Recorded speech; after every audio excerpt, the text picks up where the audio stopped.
very day. I am not showing my face today. It is not something that I do very often, but I will endeavor to do so as we proceed this very evening of the 17th day of June in the year of our Most High Elohim. 2020 with the time standing at exactly 2 minutes past 7 p.m. in the blessed land of Biafra, and by the same number of minutes past the top of the hour, regardless of where you are domiciled across the 24 time zones on this very planet. I say good morning, good afternoon, good evening, and good night to some of you, because we are not like any other. Right across the surface of this very planet, men, women, and children are gathered around their listening devices, and they are listening to us because they have come to partake and to participate in this very gospel of redemption, a gospel of hope, a gospel of restoration, a gospel of emancipation, a gospel of enlightenment, a gospel of reasoning, this very gospel that will unshackle us from the bondage of iniquitous existence in the damnable zoological republic. The Elohim may bear us witness that they came and they did as they were mandated to, and Biafra came as a result of it. Regardless of where you're listening to us from, I will very seriously encourage you to ask your friends, your neighbors, lovers of freedom, even those that despise freedom, because in these very segments today, we do have everything for everybody. Our aim is to educate, our aim is to enlighten. Therefore, endeavor to make sure that you're not listening alone. As always, we are live on my Facebook page, which incidentally is where some of the visual presentation will be done today. I am also conscious of the fact that our mothers and our grandfathers are listening in their homes, in our communities, in our villages. I am also aware that some people are listening via FM, some are listening via YouTube, some are listening also via Radio Biafra app and every other app that streams our content. Therefore, if you wish to participate, there is nothing stopping nor hindering you from doing so. The whole world is at a standstill. Abuja is in a temporary lockdown as I speak, because everybody wants to be enlightened, they want to be educated, they want to be tutored, and they want to be schooled. And we are going to school them. Our people do not understand. They do not understand. They will keep calling. I don't know what sort of God made these people. They are unreasonable. That is why the Janjaweed are in charge of us. That is why we must do all that we can to ensure that Biafra comes. That we may begin once again to listen to instructions, but above all, to behave like human beings. The lines are not open and somebody's calling. That means they're not listening. That means they are not listening and they do not intend to listen. Biafra cannot be like the zoo. Without further hesitation, I will proceed to invite the Almighty Creator of the heavens and the earth,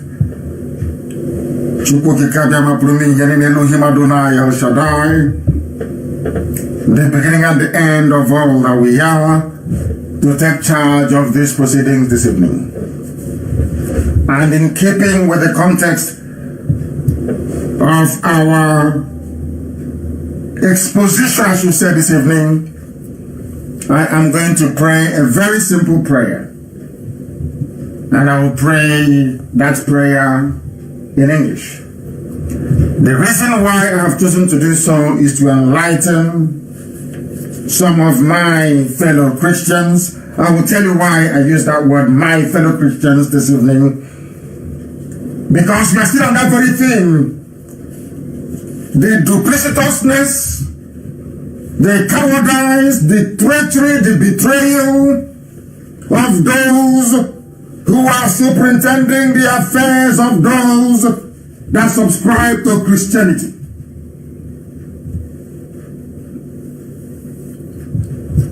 For their sake, I'm going to pray this very prayer. They don't understand what Christianity is all about. They have no idea what we are doing, and this evening we shall educate them. All those that find refuge in private jets and in tithes and in offerings, this will not make a very palatable listening for you. It won't. And I ask you to go and get your Bible, please. Your pen and paper, if you're just joining us. If you're Janjaweed and imagining, you can bring your chalk and your slate. Because this evening we are going to be very deep, very philosophical. We are going to be very, very intellectual, because the world is listening. They want to hear what we have to say, and we are not going to disappoint them. Before I came on air, I threw down the gauntlet, I threw a challenge, I asked anybody, if you feel you're intelligent enough, if you feel you're polished enough, if you feel you're enlightened enough, if you feel you are educated enough to debate with me, you're more than welcome to do so. And up until the time I came on air, I have not seen anybody serious enough nor worthy enough to take up this very challenge. And maybe within the next week or two, I will also arrange to give them more time to prepare, that I may face them and demolish them one after the other. My name is Nnamdi Kanu. I am the leader of the indigenous people of Biafra. I am the director of Radio Biafra. I am the director of Biafra Television. And by the very special grace of this one indivisible God that I worship, I will now and forever remain a servant of the wonderful people of Biafra. I welcome you. And now let us pray. It came at a time when Yahweh Yeshua, Jesus Christ of Nazareth, to Christians, and they said to him, Rabbi, teach us how to pray. And that same prayer is a very common prayer, and that is what I shall pray this evening, because contained in this very prayer are hidden and very deep meaning, which those of them that have decided to commercialize Pentecostalism have, should I say, conveniently forgotten. Therefore, this very night, I ask for the blessing of heaven to be upon every seeker of truth, everybody who speaks the truth, regardless of the consequences, as we do over here. They asked Yeshua, how do we pray? And he said, our Father who art in heaven, acknowledging the supremacy of one living God, not two, not three, not four, not five, indivisible, eternal, glorious, indestructible, timeless, forever and ever.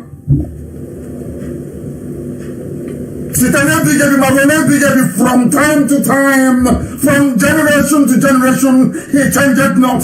Our Father who art in heaven, hallowed be thy name. Hallowed be thy name. That name that is exalted above every other name is that of Hashem in heaven. That was why Jesus Christ said, hallowed be thy name. Thy kingdom come on this earth as it is in heaven, as it was in the kingdom of Biafra before darkness descended, as it was in the blessed land of Israel before they asked for a king in Saul. Thy kingdom come on this very earth as it is in heaven. Give us this day our daily bread, not private jets, not mansions, but give us enough to sustain us. Give us this day our daily bread.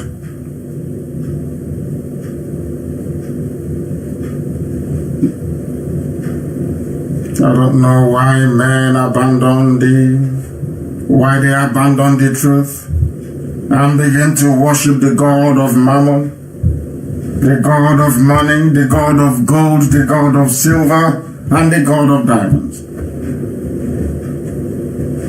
Give us this our daily bread.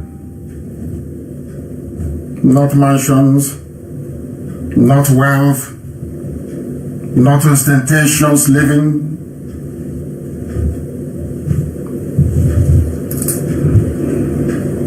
We have no other God apart from thee. Yeshua prayed this prayer that all have forgotten. Let thy will be done on this earth as it is in heaven, always and forever. Your will be done, not the will of man, but your will, as Yeshua prayed. For these are the very humble prayers of a very humble people, of a very humble servant that walks the face of the earth, that truth may prevail and darkness will shine upon the darkest recesses of the evil thoughts of men, that you may have mercy upon us, that you may have mercy upon your children, and that the world may testify to your goodness as we continue to proclaim unashamedly and unreservedly that there is no other God apart from thee. None whatsoever. None whatsoever. For you are Elohim. You are Elohim, and your kingdom is coming back again in the land of Biafra as it was before. You asked us to forgive those who sin against us.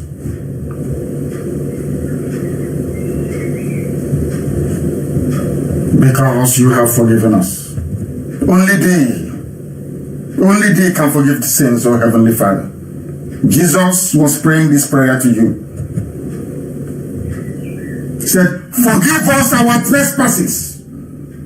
Yeshua said, forgive us our trespasses. He was praying to God in heaven, not to any mortal, to God in heaven, because only God can forgive sins.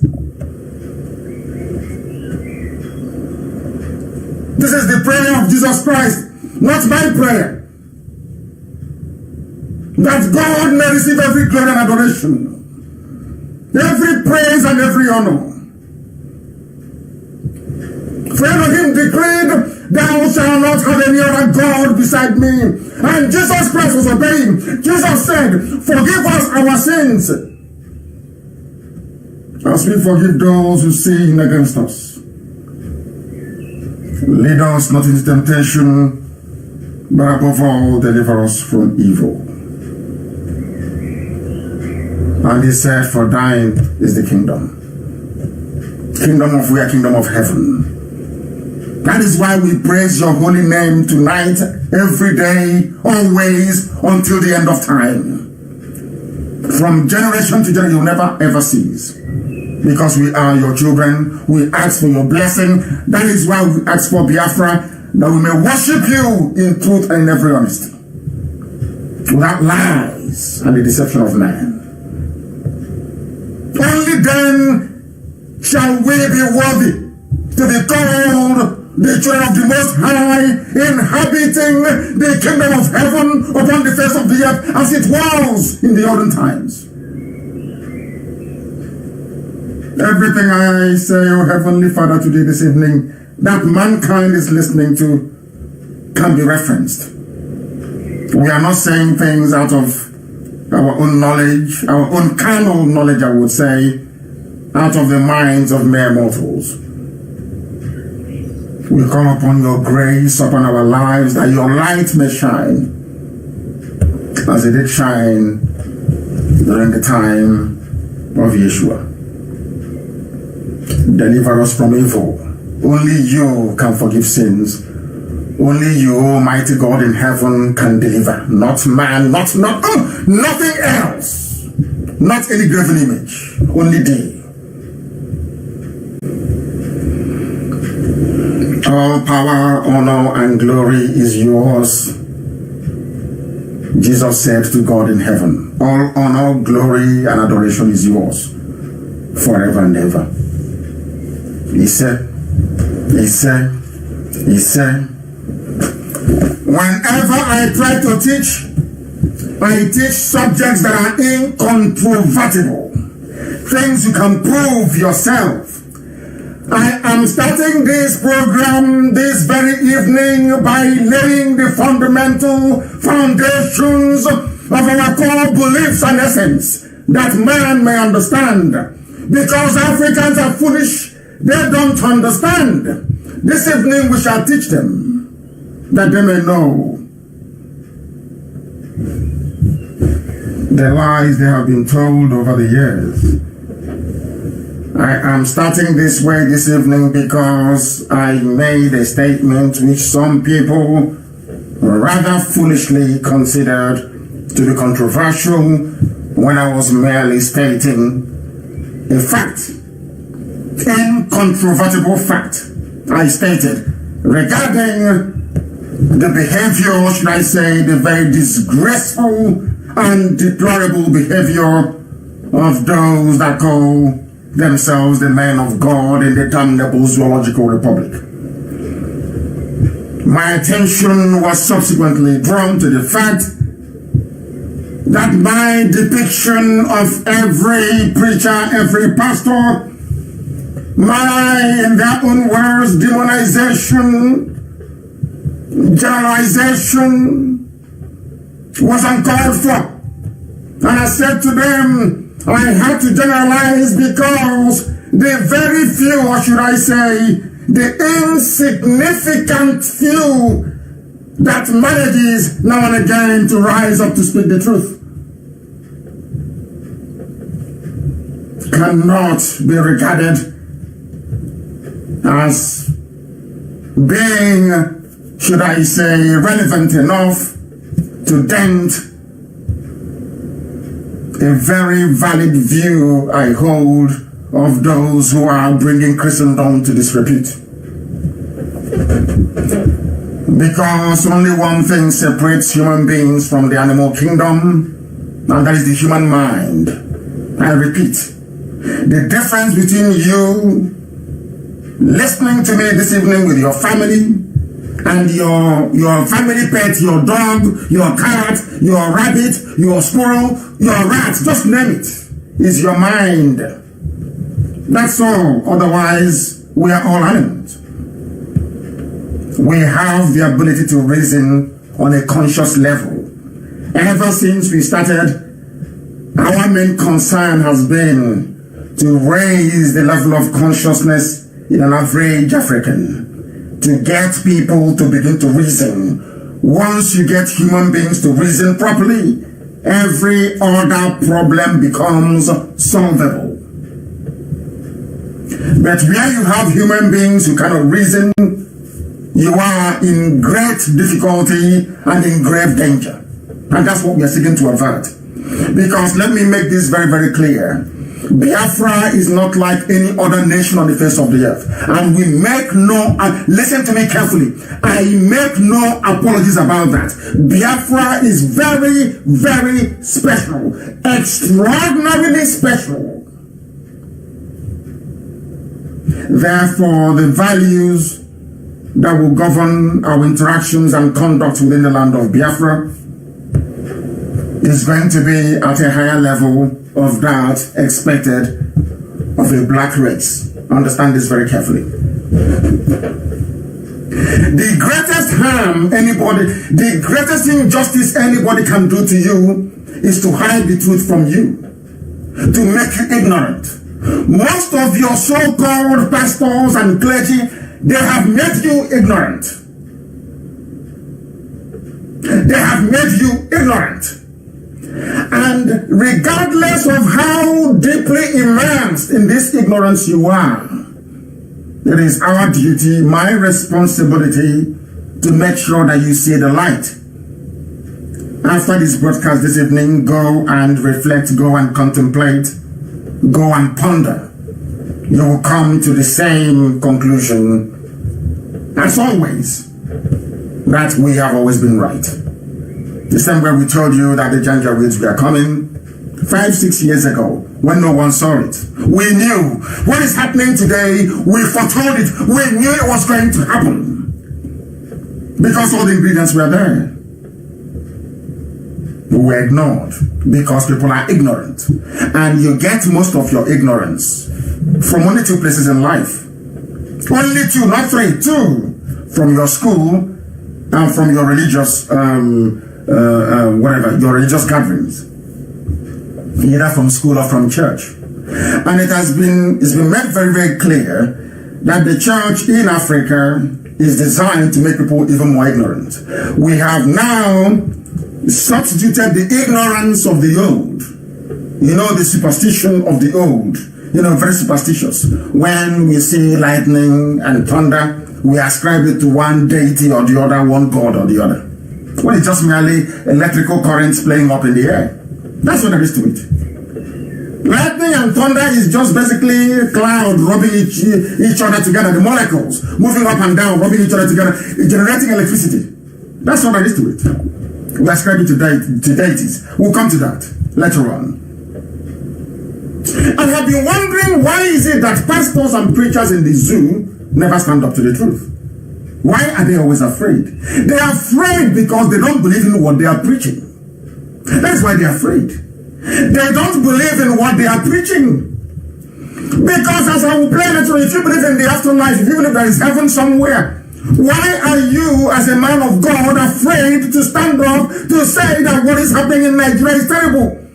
Why can't you stand up to say all this pain, all this suffering is intolerable and can no longer be tolerated? Instead, all you're concerned about is tithe and offering. I'm not saying that some of you don't pray very hard. I'm not saying, neither am I suggesting in any way, shape or form that all of you are horrible, that you own private jets. At least this evening, allow me to qualify my statement. But what I'm saying to you is very simple. You people don't fear God. You people are immoral, and hell awaits you. I am saying this to you because I am a Christian, very controversial, but I'll tell you why I said that in a few moments. I'll tell you why. Some of you don't know the meaning of Christianity. But this evening, you and I, it will be clear to you what Christianity, because you don't know.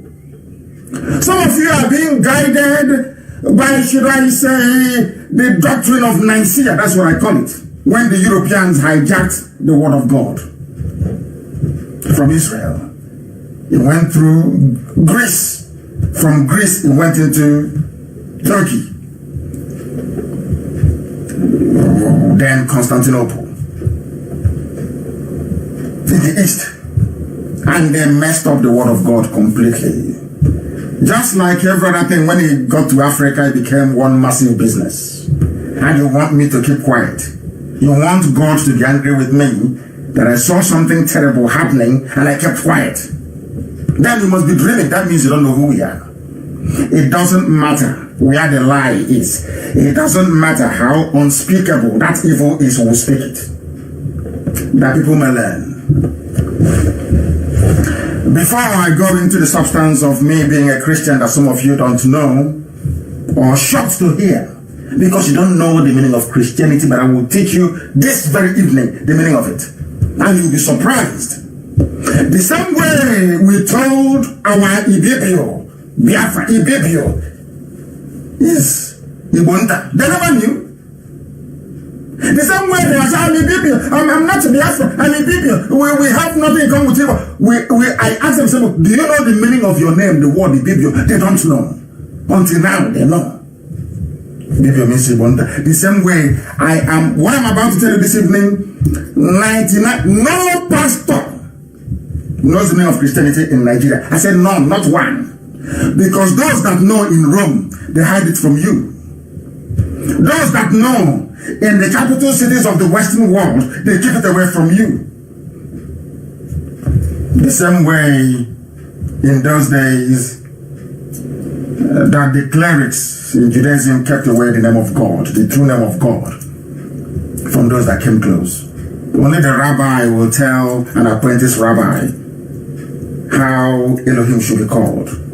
The same way some of you claiming you're Christians, you have no idea what Christianity is all about. You are dumb. You don't have no idea. You are ignorant of what Christianity is all about. This night I will tell you. And I want you to go to your church and answer Daddy G.O. Daddy G.O., do you know that this is Christianity? And hear what the buffoon will tell you. Somebody was once in Islam, saw the greatest Yahoo ever, the greatest fraud ever. They had as money in Christianity. Just do America wonder. Tell them you went to mortuary and you raised somebody from the dead. They are so gullible because the mind of a black man is not tuned to interrogate. Do you understand? We believe in superstition. When a vulture flies across, you say, hey, my neighbor is against me.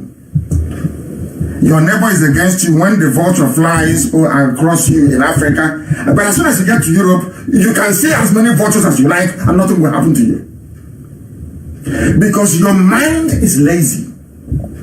Your mind is very lazy. You want a very easy explanation for everything. You don't have time to interrogate. I'm not sure that this very gospel this evening will sound very palatable to some people. Now, let me tell you where the reasoning of black people, or should I say misreasoning, or should I say the unreasonableness of black people, where I anchor it all the time. It is their inconsistency. We are a very, very inconsistent race. We don't believe in something and believe in it. Not just physically, but the principle behind it. The key thing in life is the principle underpinning that belief that you have. I'm just trying to teach people that I believe after tonight your life will no longer be the same. Listen carefully. A few days ago, it was the case of Black Lives Matter. Is that correct? What was involved in Black Lives Matter? Or Black Lives Matters? People were protesting against a perceived injustice. Is that correct? All over the world. People were yelling them, encouraging them. And you, in Africa, you claim you are reasonable. You claim you went to school. You claim you are educated. You claim you are polished. Is that not true? Do you know that some people came out yesterday in Katsina to protest that lives in Katsina also matter? So the same thing they were doing in America, in Europe, everywhere around the world, and they were being hailed. Oh, you continue, you're doing the right thing, you're protesting against injustice. People did the same thing in a place called Nigeria. In Niger territory, in Nigeria, that's the proper name, Nigeria. People went to Nigeria to protest the same protest you are having all over the world, and people are being applauded. They did not go to steal. There was no riots, nothing. Surprise, surprise, you know what happened? Do you know what happened? This evening we got the report that Nastura Sharif, a very brave man who organized the protest, has been arrested. What did he do? He organized the protest.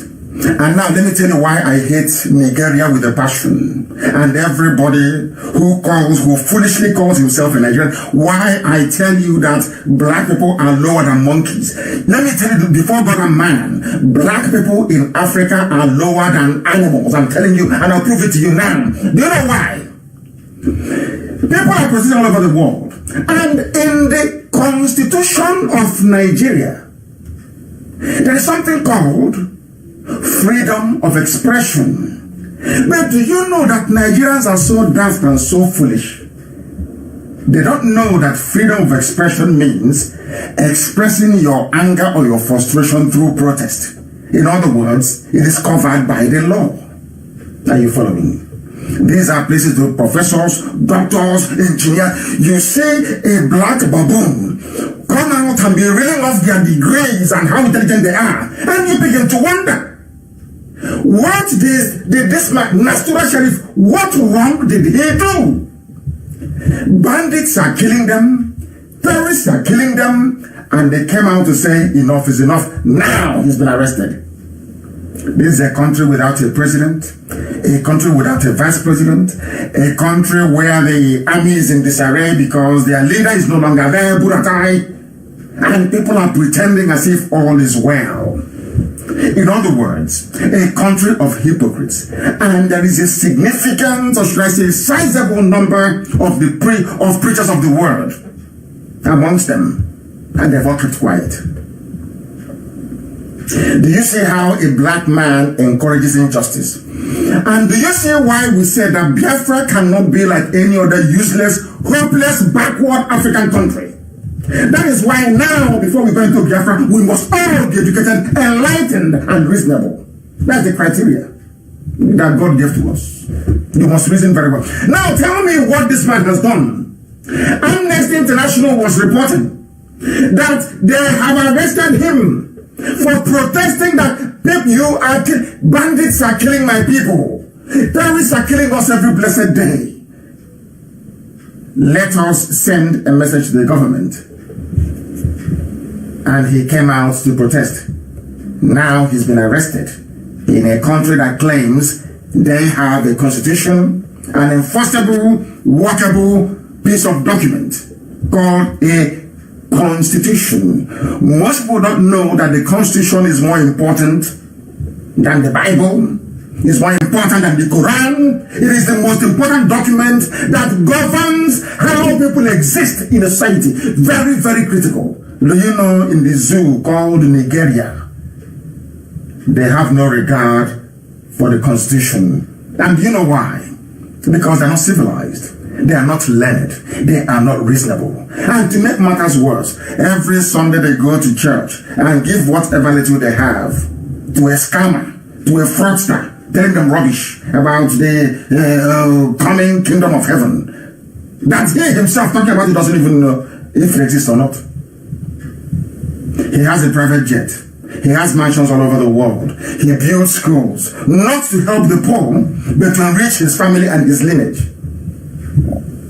Do you see how foolish a black man is?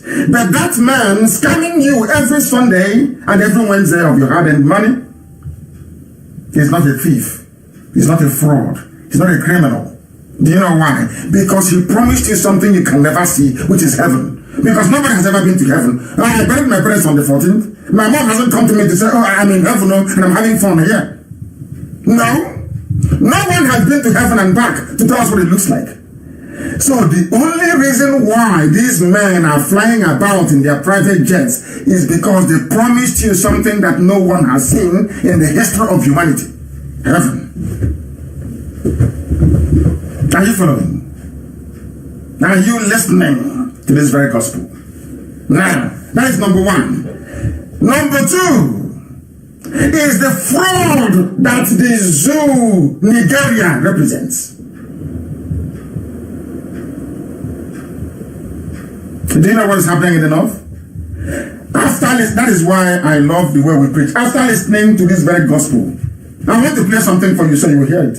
And hear what people are now saying in the north. That place, he said, is Hausa Fulani. It's Hausa Fulani. Now people are coming out. Do you know what arrested this very man? Because when this protest started, they called it a protest of indigenous Katsina people. That doesn't include Fulani. That's why the Fulanis have arrested them. And will your daddy GOs stop? No. The only thing that concerns them is how do we send them a code to bring tithe and offering? I bought palliative of now worth above what I have. 50 million I spent on palliative. Or should I say IPOB spent at my direction. or at my instigation. Compare that to what your pastors have. The criminals deceiving you. I want you to go to church on Sunday and say, Pastor, why do we come to church every day? He'll say, hey, you're a child of God. You want to go to heaven. You are going to heaven after this, you're going to heaven. Then they ask him, Pastor, if we're all going to heaven, why do you need a private jet? Why don't you, when we get to heaven, we all have fun? Why here on this earth? And hear what the animal will tell you. Because they're all liars and deceivers and cheats. So you don't know? I'm asking them to, okay, show us heaven then. Give us a map of heaven. You're asking me for a road map. Show me a map of heaven. How many rooms are there? Describe the garden for he doesn't know. But he's here every Wednesday, you give him money. Every Sunday, you pay your tithe. What is your reward? Tell me a 419 fraud that is greater than this one. A promise. 419 is promise. Oh, I promise to deliver this, but first of all, send me your money. I promise to send you over the airport, but first of all, give me money. It's a promise. And how do you know what is a fraud? They promise you something, and without seeing it, they'll ask for money. Is that not what they do every Sunday? And that is not godliness. This evening, I'll teach you what is godliness. That's why I was asking for them to come. None of them agreed. Come, let me destroy them, and I will just shred them to pieces. And their churches will be empty on Sunday. Maybe they're not that daft after all. I wanted one of them to show up. And I promise that your churches will be empty. By the time I finish with you, your churches will be empty. That fraud you're committing every Sunday will come to an end. Now, they say clear conscience fears no accusation. And some of them petitioned me to say, what you're saying and the way you're saying it is not all that great.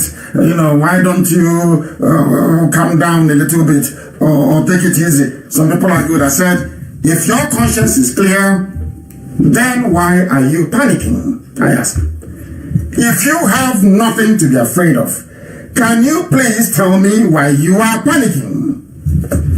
Tell me why. They can't tell me. They cannot tell me. Now listen very, very attentively to what I have to say this evening. There's something I want to be posted on my page.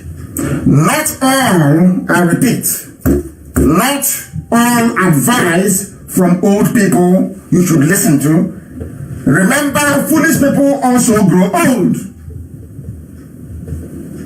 If you tell me that's one thing about Africa, why Africa is backwards. If every gray-haired man or woman, should I say a man in particular, is wise and intelligent, then why don't we have running water in the villages? Why don't we have electricity? Why are we hungry? Why are we starving? Why are we in so much pain and deprivation? If gray hair is that means every village with a gray-haired man now, they should have everything in life because they are wise, they have wisdom, isn't it? At least the basic things of life.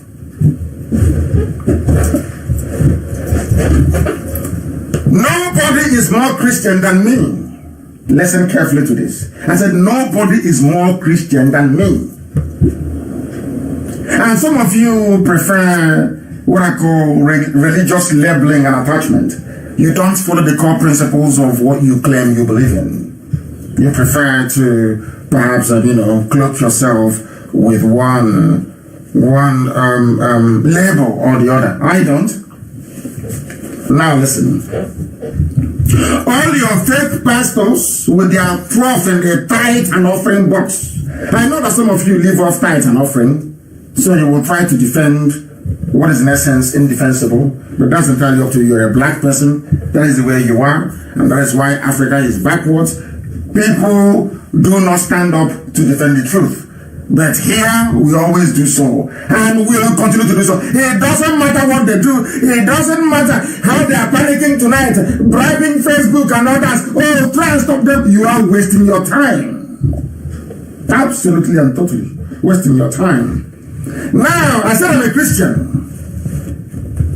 I know there's panic in many places right now, but allow me to explain this. The first place for us to start is, who is a Christian? Simple thing, definition. Who is a Christian? Simple definition.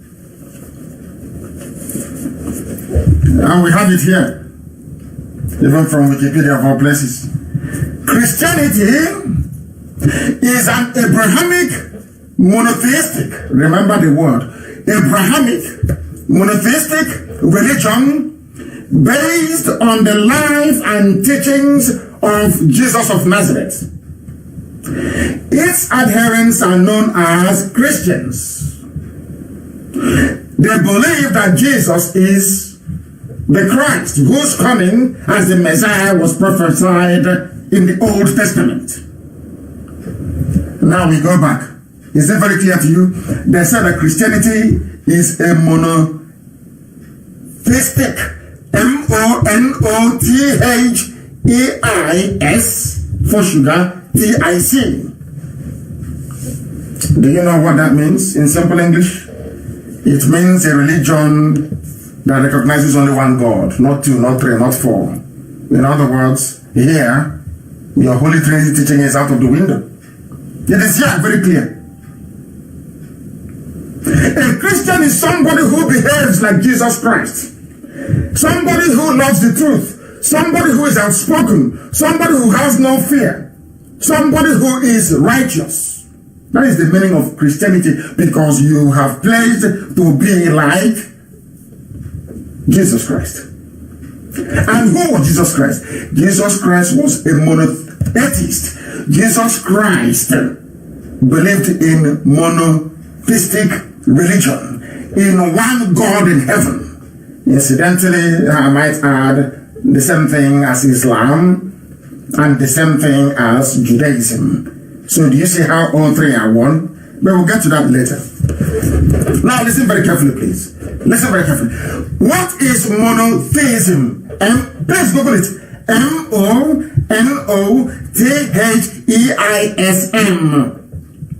That Jesus Christ was part of. That Jesus Christ believed in. Jesus Christ went to the temple, he went to the synagogue. Up until his death, he never asked anybody to stop going to the synagogue. He was critical of the corrupt high priest, as we are today. He was critical of the corruption in the priesthood, as we are today.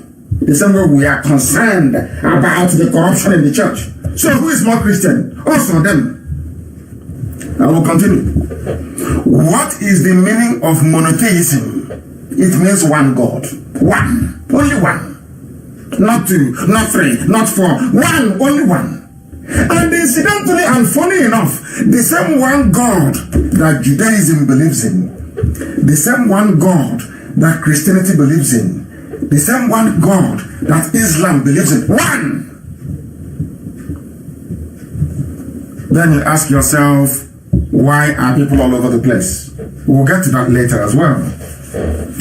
Monotheism is the belief in one God, only one God, the creator of the world, all-powerful, all-knowing, creator of the universe. One God.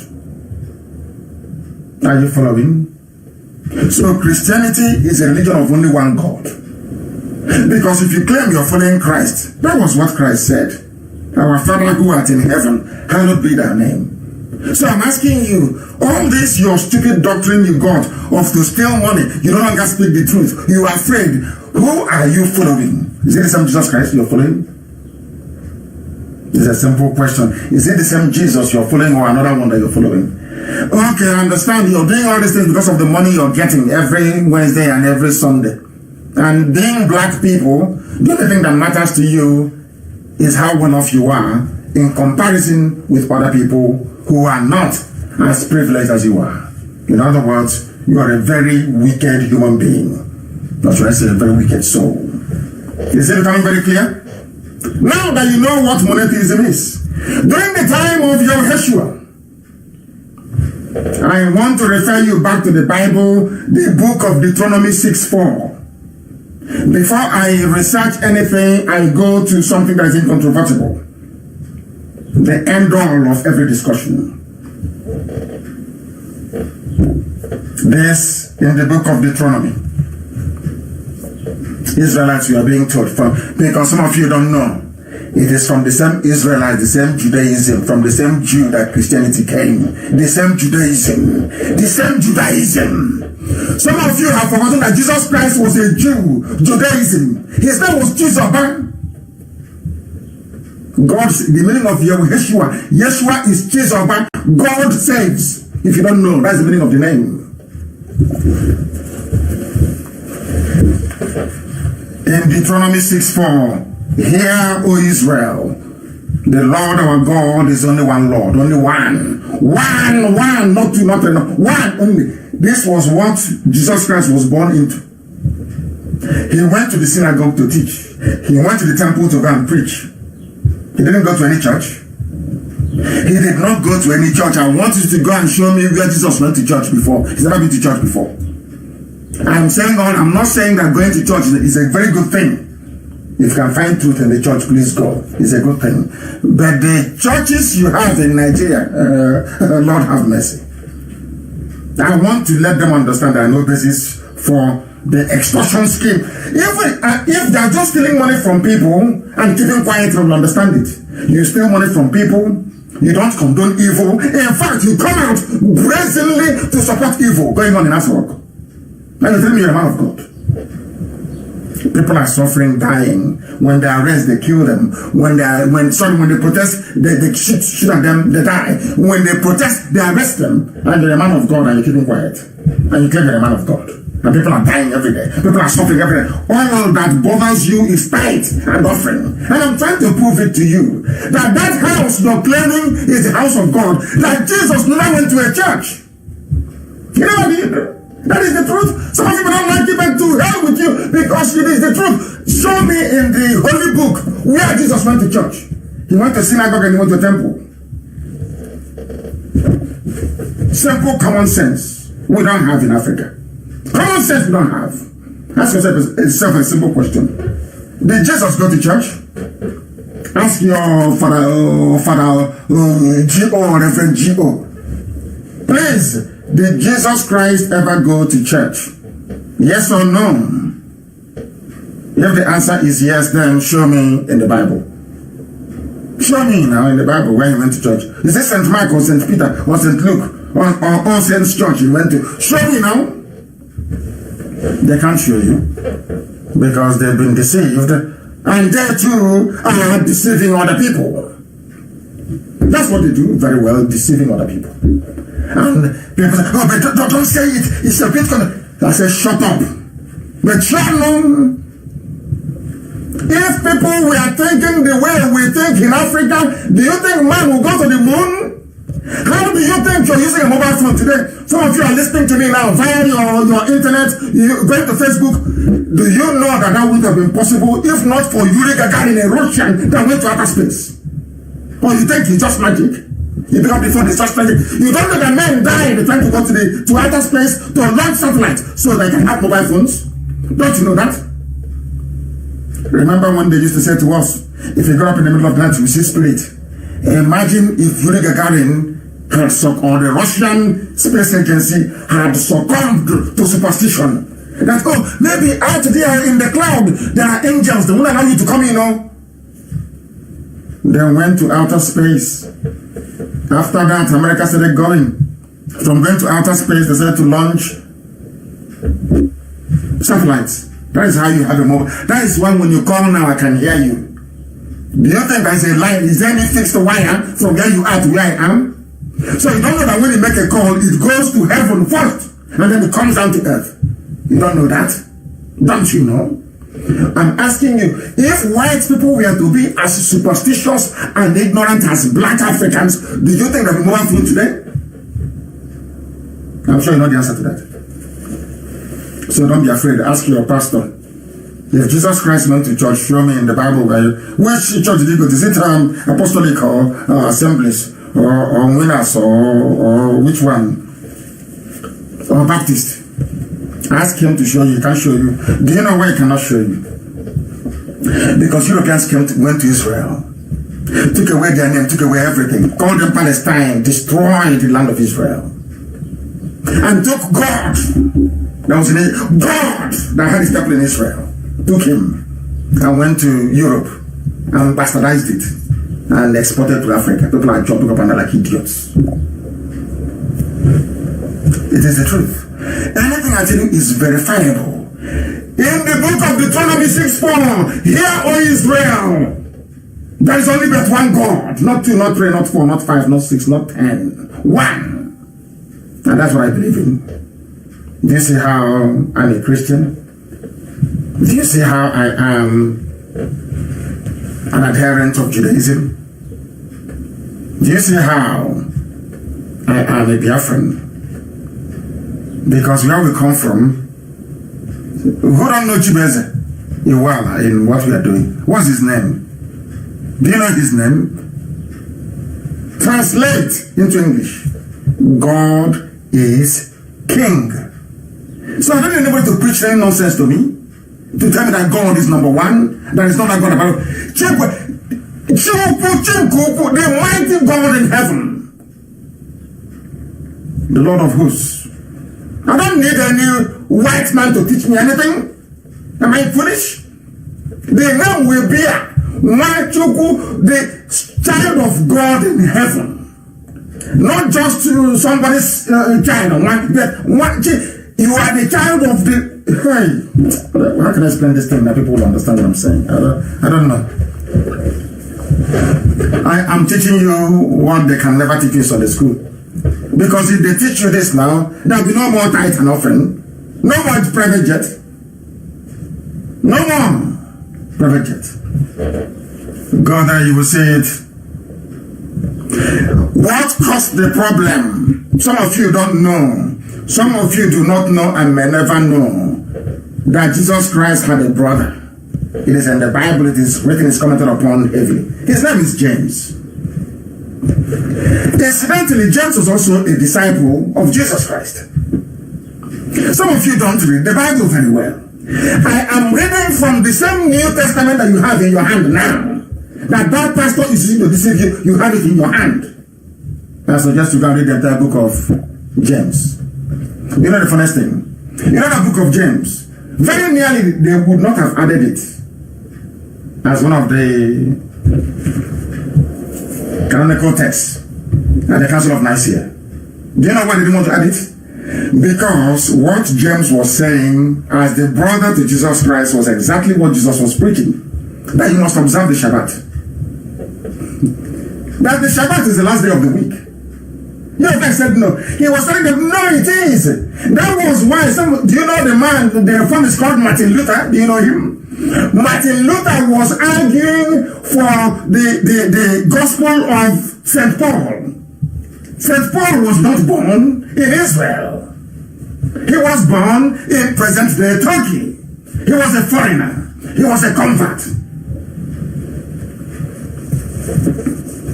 Some of you don't know that even amongst the disciples and the apostles there was a fight. You don't know, do you? Between Paul and James. James is the blood brother of Jesus Christ. Paul was an outsider. And James was saying that you need to obey the laws of God. You must obey the law of God. Those 10 commandments, you must keep it. You know what Paul said? Paul said, salvation only comes through grace.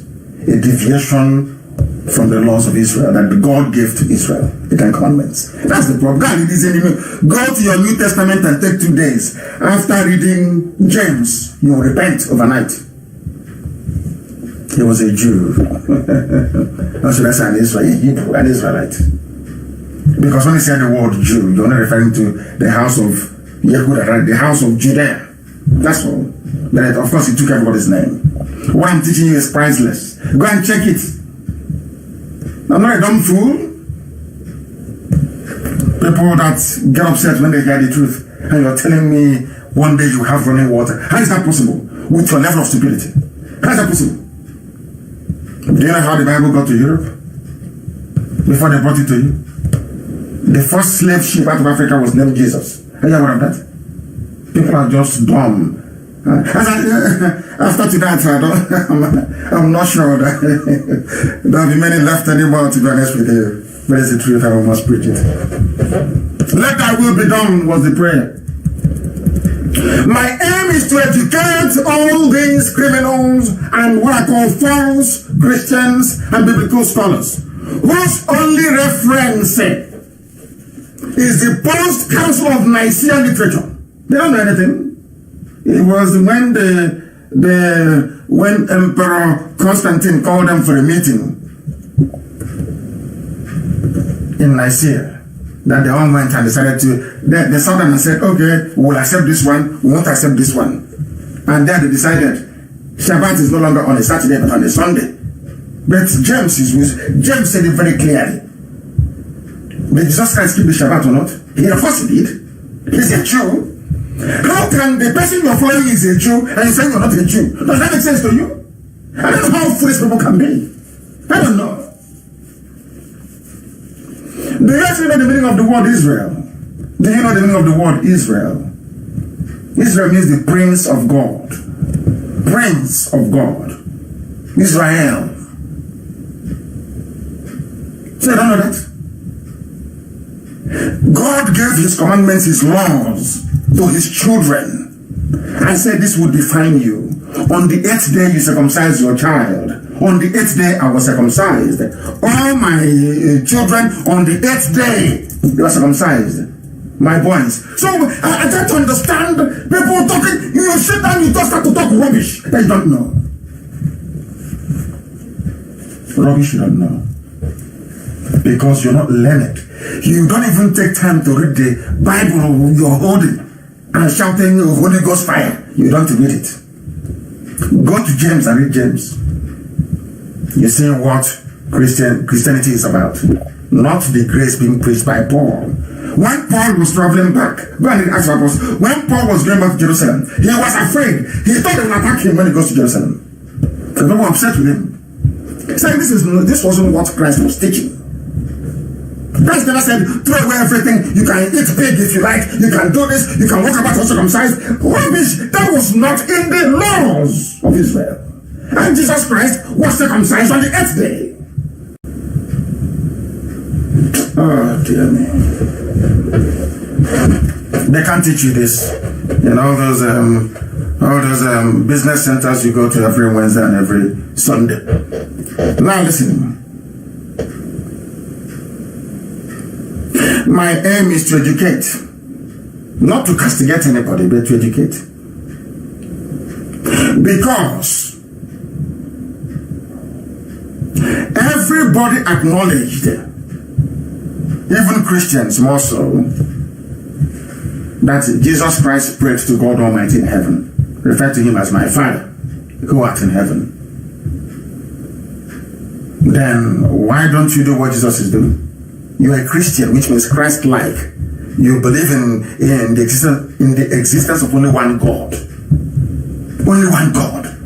Then I'm asking you, why don't you do what Jesus was doing? Oh dear me.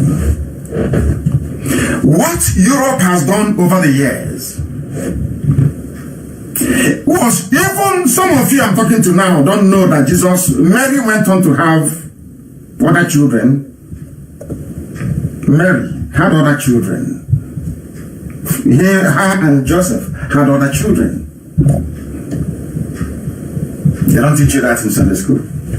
And one of his siblings was James. And James wrote. Very cleverly he wrote. He had siblings. The only truly exhaustive study of the apostle James to date was one man, very clever man, Robert Esselmans. He wrote a very compelling piece. In fact, some will call it a magnum opus. The name of this very literature is called James, the Brother of Jesus, the key to unlocking the secrets of early Christianity and the Dead Sea Scrolls, published in 1997. The fact that Europe as it is today, they have done over the ages what they have done. Wherever they go, they see the children of light. they always deny them their identity. That's what was done. James, the brother of Jesus, preached obedience to the law, keeping the Shabbat, circumcision, atonement. Paul would agree. It's just like somebody coming back home to the village and telling you how to do libation or how to break or not. He was born in what's it called? Buso, in Alamajiri territory. Never been home before, doesn't know what is happening, but he heard that, there's this very wonderful ceremony. In every morning we break kola nut, we pray with it, we do this. He said, okay, it's so exciting. And he joined, came to the village. Somebody who was raised on Brukut and Friday Nunu is now coming to break kola nut in the village. And we allow him to break kola nut, and then after that, he will now write the rules for you on how to break kola nut. That was not exactly what Paul did. And most of them were upset with him. Very, very upset with him. Something they don't teach you in your Sunday school. They don't know who James is. It's in your New Testament. Go and read it very well, please. Go and read it very, very well. Anywhere Europeans, the racists went to, they will first change your name. When they got to Israel, they named them Palestine, no longer Israel. They wiped it away from the board. And when they came to West Africa, they met Biafra. They said, no longer, it's no longer Biafra, you're now Nigeria. That's what they always do. And if you complain too much, they call you Niger Delta. If you complain too much, they call you Baghdad. They call you Midwest, South-South, Southeast, East Central. They will call you anything but that your name. There's something they did to Israel. They called Israel Middle East, Palestine, Levant. Only one people. Doing all they can to layer over the identity. So you don't know who you are. Had the Israelites, the Jews in Europe, succumbed and stopped believing in God's promise, would that be any state of Israel today? Had they allowed themselves to be bamboozled by the Europeans? Do you think that would be Israel today? They said, oh no, forget it. Don't worry, don't go there. They said, no, we are going there. It is in the Bible. It's a promise from God. And they went back. And you can see the signs and wonders they are performing today. Who can doubt what Israel is doing? Is there anybody who can doubt what Israel is doing? No human being can. It is clear for the whole world to see. Everyone can see it. Because now the promise of God is once again upon his children. No amount of jealousy can eradicate that. It's pure. The same way that no amount of jealousy against Biafra will ever work. I don't know why there is no native doctor here, one of those so-called traditional people. So I can teach them what they don't know. The name was changed. The same way you have Israelites who speak Hebrew is how Biafrans speak and still speak Hebrew till this very day.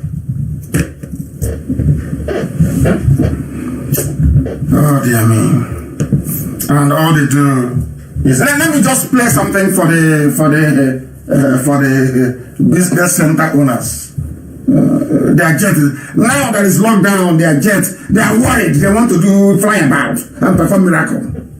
They did nothing on the coronavirus, nothing. They are not waiting for coronavirus to finish. They start traveling over the world to go and spread the word and perform miracle. Liars and deceivers. You have a religion that somebody brought to you by force and killed you. People sometimes they wonder, why is it that you follow Judaism? I said to them, I'm not following any Judaism.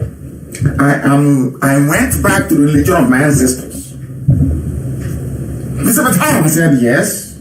Because if you come to Biafra land, nobody forces you to worship anything. You can worship anything you like. That is your business. In Biafra, from time, there's something in Israel. You can worship whatever you like. That's your business. But those that believe in the grace of the Almighty, they still go to the temple. They still go to the synagogue to go and pray and to worship the Most High, Elohim. I am saying to you today, have you seen anybody forcing you to do anything in Biafra land?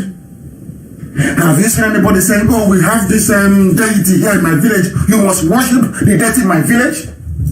The answer is no. Because God works in mystery. It's by divine revelation. Israel cannot force you to join Judaism. It's not possible. But Christianity will kill you. In those days, not now. In those days, they will come to you. It's by force. You must be a Christian. Islam is even worse. Now, among three religions, two of them will force you to convert. One will just leave it between you and your God. Which one will you follow? Let's continue. I want to play something for those that take your money every Sunday, telling you about heaven that they themselves have not been to. The pastor you're giving your tithe and your offering to, has he been to heaven before? Ask him now. So how can you be telling me you're going to offer me something that you yourself have never experienced? Which 419 is better than that one? Which 419, I'm asking you. Let's hear what this intelligent man has to say about it. Do you know where you come from and where you go? Hello? Yes. You can bullshit yourself. I came from heaven, I'm going back to heaven. If you are so sure that you're going back to heaven, why don't you go today? Are you listening? Why don't you go now? Ask your pastor.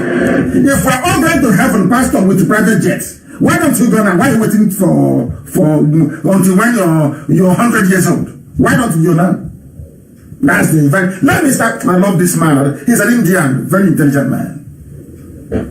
I'm not telling you that what you're doing is wrong. I am only asking you to reason. That's all. To reason, ask your pastor. That is why they cannot speak out when there is injustice in the land. They can't speak out because they're not serving God. They're serving Mammon, the demon of wealth, of gold and diamond and silver.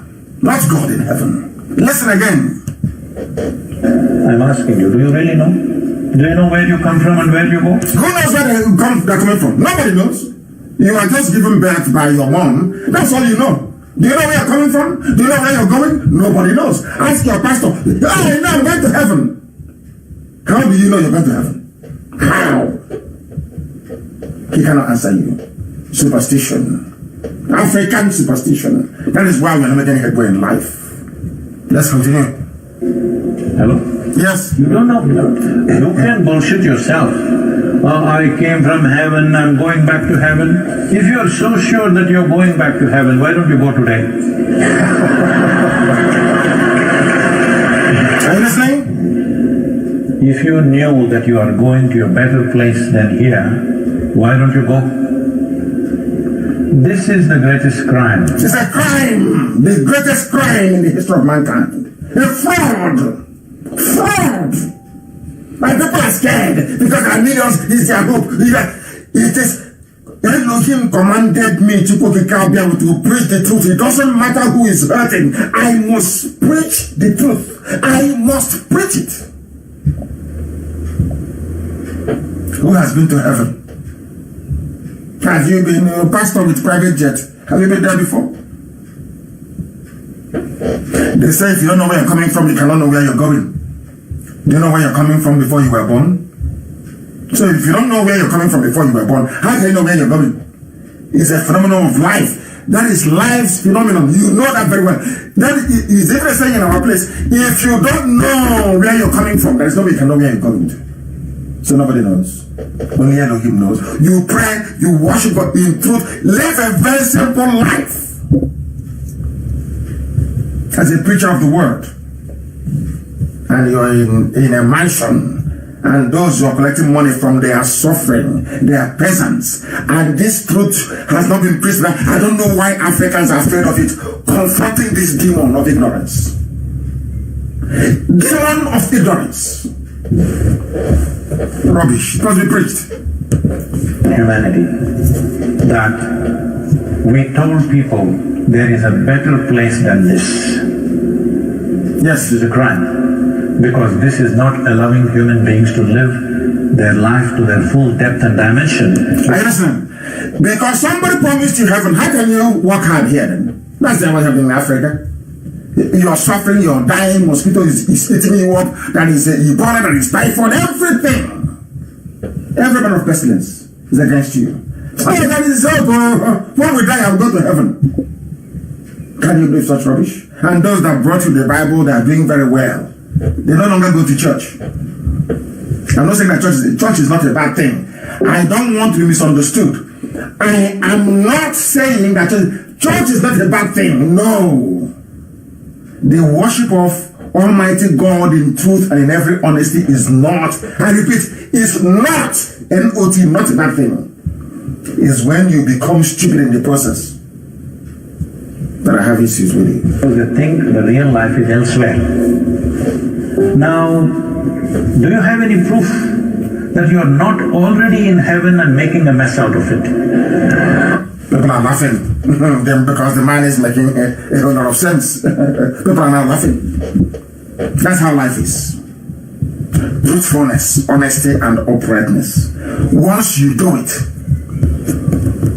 our Father in heaven will love you.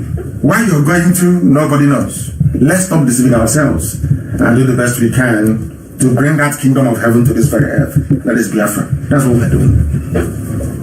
Because every time I tell you that there is something special about us. Do you know I was researching? I read the Bible very well. Do you know that? I read it, oh my God, I read it very, very well. No?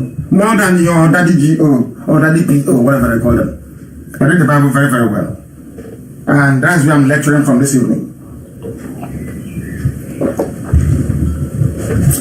Everything I'm telling you is what the Bible asked me to say, or what I've read or gleaned from the Bible. Mine is the old book, is the Torah. I also read the New Testament for Christians. I read it. Those who claim that Christians but cannot emulate what Christ did. How can you be a Christian? Huh? Did Christ have a mansion? Did he have a mansion? I'm asking you. Was he not feeding people? Did people feed him? He was the one feeding people. People will come to him and he will feed them. He will pray with them. But you have aircraft, you have a mansion. And your children are overseeing the account department and doing everything.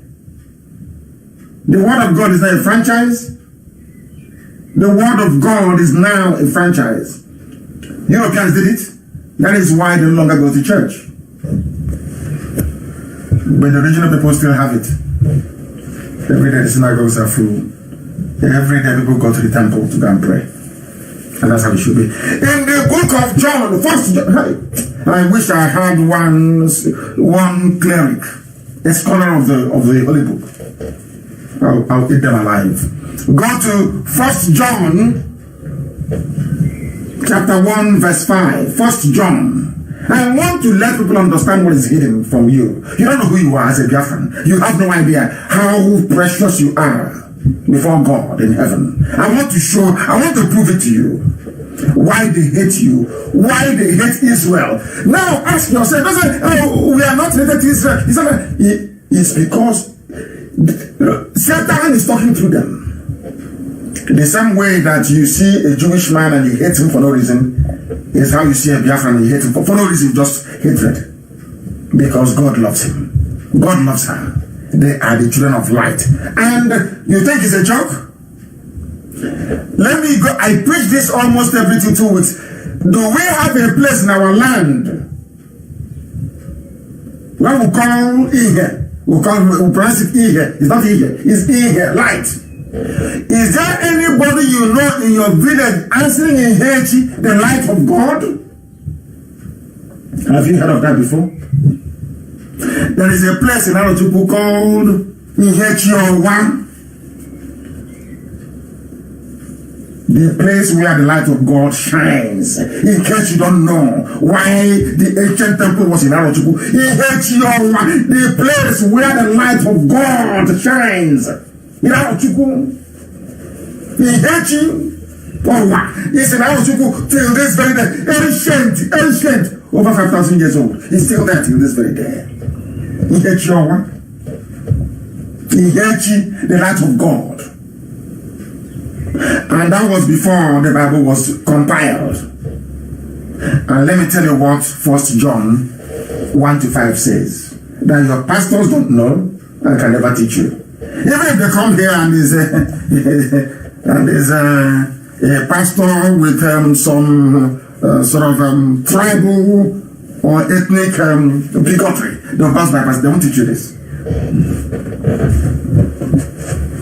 This then is the message which we have heard of him and declare unto you, that God is light, and in him no darkness at all. I'm trying to get somewhere. In him no darkness at all, that God is light. And I told you that Biafra, which I will prove later on when I publish the maps, is the kingdom of God on the face of the earth. And that is why in everywhere, from the firstborn, first son, which is Anambra State, everywhere you have in here. Even my own maternal hometown, my mother's village, their name is in here. Do you know the funniest thing? My mother's village is in here. And the homestead is Umuchupu. Can you believe that? They're not even is light. And inside that light, their family lineage is called the children of God. What else what else are you looking for? What other way why do you need me to tell you that you're special as a Biafran? How do you want me to explain? In the names we give our children and our villages, the name we bear already is I can never remember. God is already with us. Just as we don't know. And when I see people with this rich heritage, this direct link to God itself, and you're going to a church pastored by a former Muslim, all these people, winners, all of them, deeper life, they were all former Muslims. And I'm asking you, you are going to church pastored by a former Muslim. And I want you to ask your pastor, if you're Biafran on Sunday, anywhere you are, ask your pastor, please, pastor, do you people answer, do you have villages in your land where they are called the children of light? As it is in the first book of John 1-5, because here it is very clear that God is light and in him there is no darkness. In my village, we are called light, the light of God, the light of God, which is in the first book of John, chapter 1, verse 5. Please, Pastor Adeboye, do you have it in your village? He will tell you no. You don't ask him, please, Pastor Adeboye, can you tell me, there is this name in Biafra land, it's called Umuchupu, which means the children of God. In your village, do you have it? He will tell you no, he doesn't. He comes from I don't know, maybe Bomosho. Then how can somebody from there preach the word of God to you? You are a child of God already. Your name is Ihe Chineke. From a place called Ihe. In a place called Umuchupu. Why do you need somebody else to teach you about God? I don't get it. Do you see who we are? And now you'll understand my angst with Nigeria and Niger Delta. Now you'll understand, don't you? We are the children of light, and in that children of light, in that light there is no darkness. And then somebody is answering the name darkness. Nigeria, darkness. And you want me to accept it? Somebody should turn to the first book of John, First John. You want us to preach? I'm preaching now from the Bible now. Can you ever Christian than myself? Now I'm preaching from the book of John. That God is like Ihe Chineke, which you have in Biafra land. So what is the problem? Why then do I need to be in a place called Nigeria when Nigeria, which is proper pronunciation, represents darkness? Have I not proven it to you? Don't forget Niger. Niger is the anglicization of the French word Niger. Niger, which means darkness. Negroes. People, black people. Condemned people from the black lands. Now tell me why this is a problem with this. They don't, people that we are the different. We are agitating. Let's agitate. And I said to them, you were not called, you were not chosen. Had God chosen you, all this revelation that God gives to me, we are giving it to you. How do you know why they hate us in the zoo called Nigeria? They hate us because God said that darkness and light cannot mix. And your name means light. And Nigeria means darkness. How can you then survive together? How? I ask you. I'm preaching the word of God. That's what I preach. Some don't believe me. How can you believe me when you're jealous, you're envious? Well, because you have been asked to him. You cannot be as intelligent as we are. It's impossible. Because our knowledge is divine from heaven itself. From Chukwuka himself. Do you see how we do it? I want that person calling him or herself Niger Delta.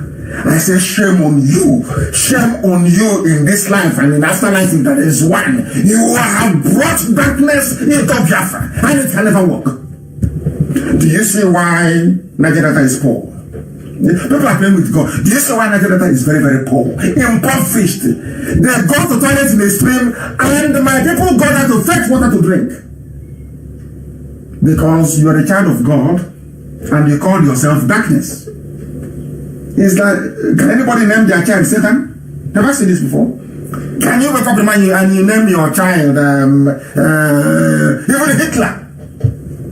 No, because Hitler is evil. If you are a child of God, God gave you light. Because God knows we are very dumb and very rebellious. He did not just give it to us, he named our villages with it. He said, this is the way to go. If you follow it, stop all this European nonsense, go back home. I have everything on the ground to direct you to the path of salvation and redemption. That's what we're doing. You are the light. And somebody woke up one morning and called you darkness. Do you think that Luga didn't know what he was doing? And Florashaw? They know. They know that's Biafra then. They know. That was why in 1914, Frederick Lugard in his papers, the British government said the great Igbo race across the Niger. Great, that was what he used. The only black race in the whole world to be referred to as great by a white man. The only people. That's why when I see what Ohanese is doing, it's as if I hate them. They're supposed to know. They're supposed to have gone to school. They should know all these things. That we are special. That we are the children of God. Very special. And somebody named you darkness. And they say, oh, you're fighting for darkness over light, which is Biafra. How can you survive? Somebody said Niger Delta. You brought the word nigger into our land, the land of God. Nigger. Nigger Delta. Do you know the meaning of it? Are you aware of the spiritual implications of putting a curse, laying a curse? You answer darkness. How can you be developed as a Nigerian? How? I ask. When your name is darkness.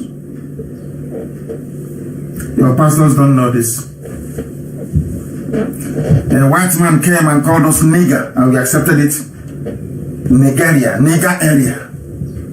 Because you are devoid of light. Go and check the meaning of nigger. They will tell you, you have no light in you. And if you don't have light, how can you be of God? I'm asking all those Yoruba Pentecostal pastors campaigning for one Nigeria. Nigeria means darkness. That is the name. And I'm asking that pastor, if I come now and I name your child darkness, your daughter, instead of favor, they love the name favor, instead of favor, I say, please, Daddy G, we want to change the name of favor. We want to call her darkness. Do you think your pastor will accept? Of course not. But the name of Nigeria is darkness. Then how do you expect light to come from it? How? I ask you. Do you see where we have failed in our reasoning? Do you see why some of the very vocal, non-existent minority are against IPOB and what we are doing? Because they are working for Satan. They are working for Lucifer. They are working for darkness. We represent the light. So So they will always fight us. Why wouldn't they? Their name is Nigeria. They are darkness. They are of the devil. That's the meaning of their name. Now you know. How many villages I ask in Biafra land are called the children of light? Where else in Africa or anywhere in the world do you have that? I ask you. What are the children? What? Okay, we are the children of light. How then can you change your name to darkness? Nigeria. Hey, unbelievable. A name that the same God you claim you're serving rejected. In the first book of John, chapter 1, verse 5, God said, I am the light. I have no darkness in me. And somebody from a country named darkness is praying to him and wanted to answer you. That means you don't read the Bible. Even the Testament had that. That means you don't read it. And you want me to regard you as an intellectual. I wish one pastor could have come tonight when I make the soup. Mad people everywhere. Because of your thing, you think we cannot pray. There are good pastors, yes. Yes, 1 or 2 or 3 of them, good. I agree, yes. But let me put it to you this way. You know that jiffy tank you have on top of your house, you put water because there's no running water in the zoo? You see jiffy tank, you see how big it is? Let's say you are preparing tea now for an entire village. You've come back home and you want to make tea. Everybody said you should make tea for the whole village, and you're making tea for the village.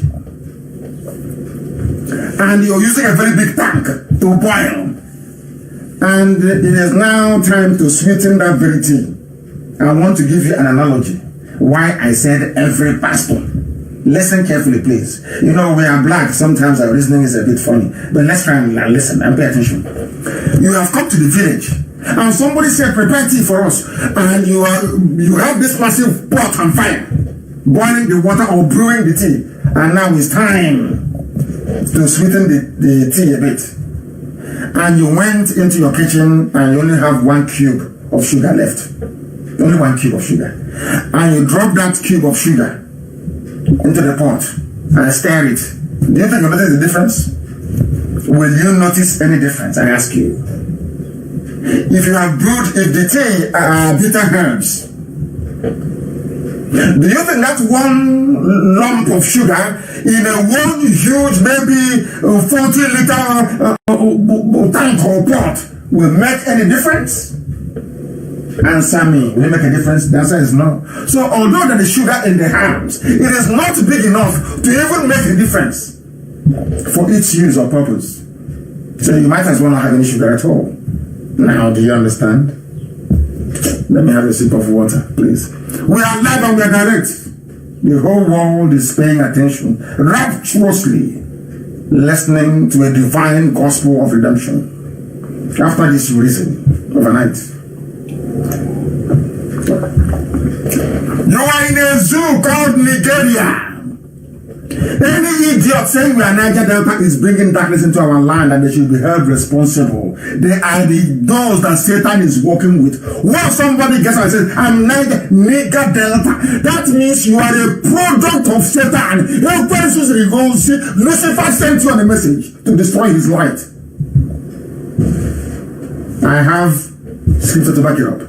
I don't care if you're a Muslim or a Christian, I back it up scripturally. I can tell you. I want us to go and listen to one of our mothers. I want this very clip to be posted as well, because a white man said something that I played during the broadcast on Sunday. The man said that Igbo land was, by which he meant Biafra. Biafra land is so advanced that all these things about women's rights, their women had rights from time immemorial.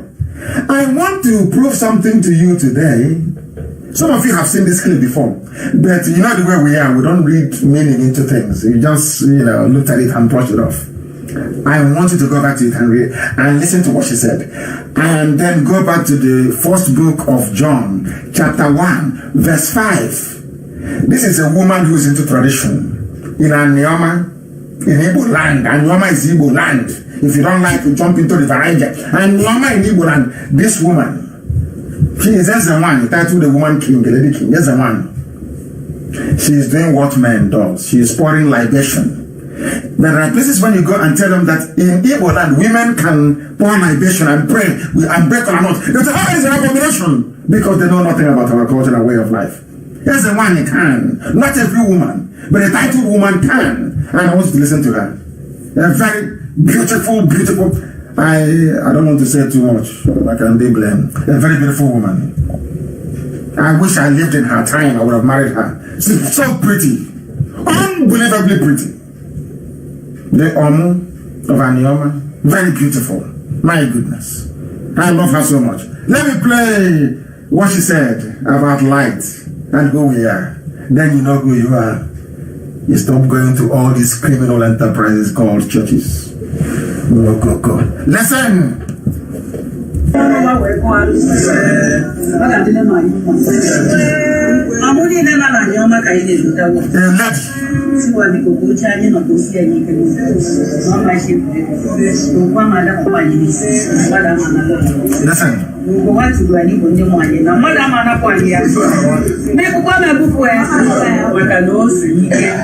Listen.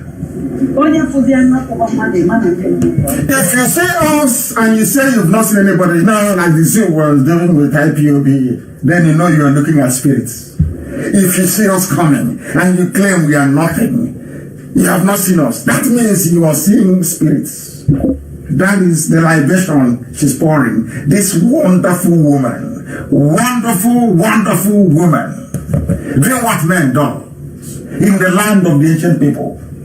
A white man will tell you equality between are you doing equality between men and women? We are doing it before you were created.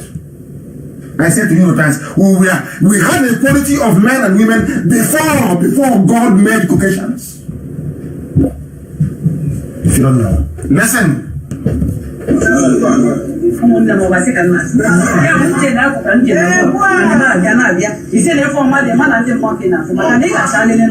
must clear from the road. If you say you have not seen us, then you are looking at spirits and you must clear from the road. Listen.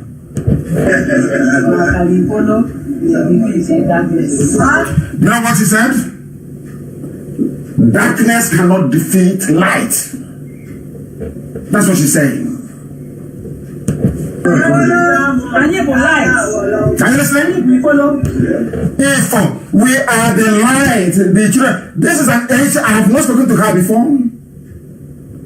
What she is saying was what was handed down from old. We are the light. This is not a religious gathering. It's not. Now somebody is answering Nigeria. You are the light, and then darkness is over you. How can you succeed? Why would they allow you to live in peace in Kano, or not kill you in Medugri, or not behead you in Bauchi? You are the light, and you submit yourself under darkness. Then darkness will consume you. Follow the menu. Light will always defeat darkness. She just said, light will always defeat darkness. That is why we know that IPOB must succeed, must, MUST, must, because we are the light and the zone is darkness. There is no way Nigeria can defeat IPOB, not in this war, not in the next, not in the one after that. Impossible. I say with every clarity, I say it is impossible. There is no way darkness can defeat light, and we are the light. You know, she said, anywhere we are, there is light. That is why in the zoo they tell you, Nigeria, they tell you that's where you don't have an Igbo man, a Biafran would say there is no light. Where there is no Biafran, there is no light. There is no development. All the places growing in Lagos and in Yorubaland is not where Biafrans are. All the places doing very, anytime, you know, we don't know how strong we are. For us to collapse Nigeria in one day is for everybody in Lagos to head home. You see Lagos is empty. During Christmas, what happens in Lagos? Nobody's there. Nobody is there. We are the light.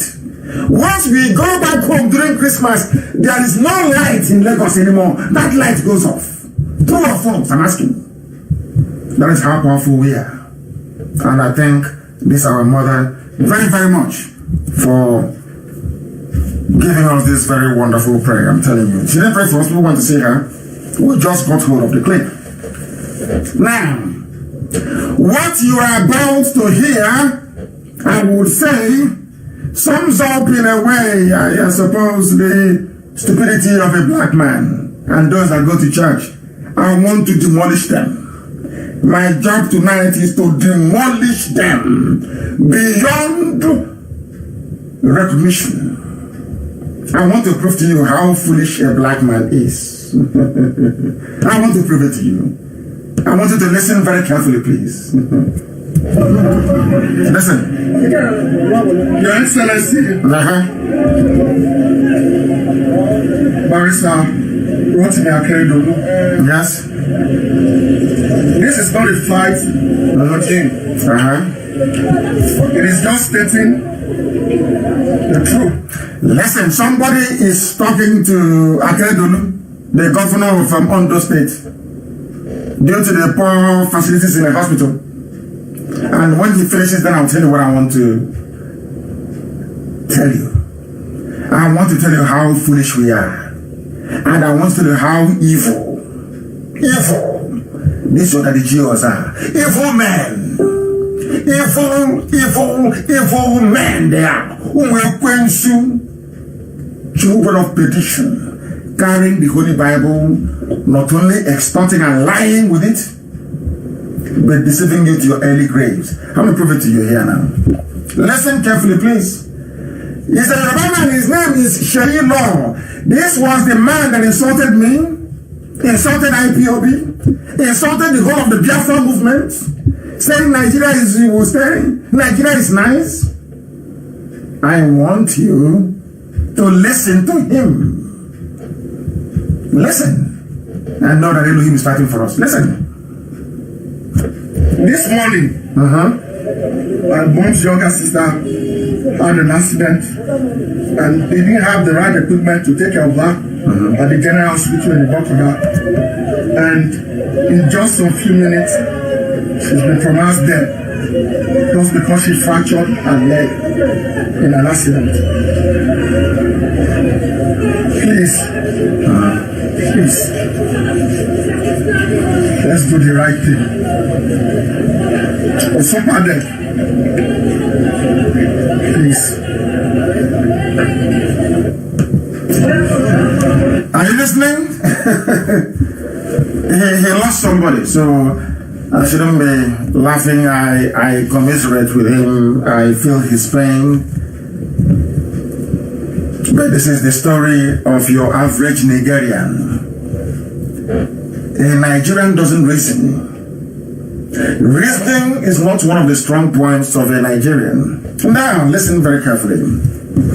All the money that you people put into the church as tithes and offering every Sunday, if you got together or say, even you can even go to church and give it to the church and say, this tithe we're giving to you now, rather than going to build a private university for yourself and your children to be enjoying the loot, please build and equip a hospital.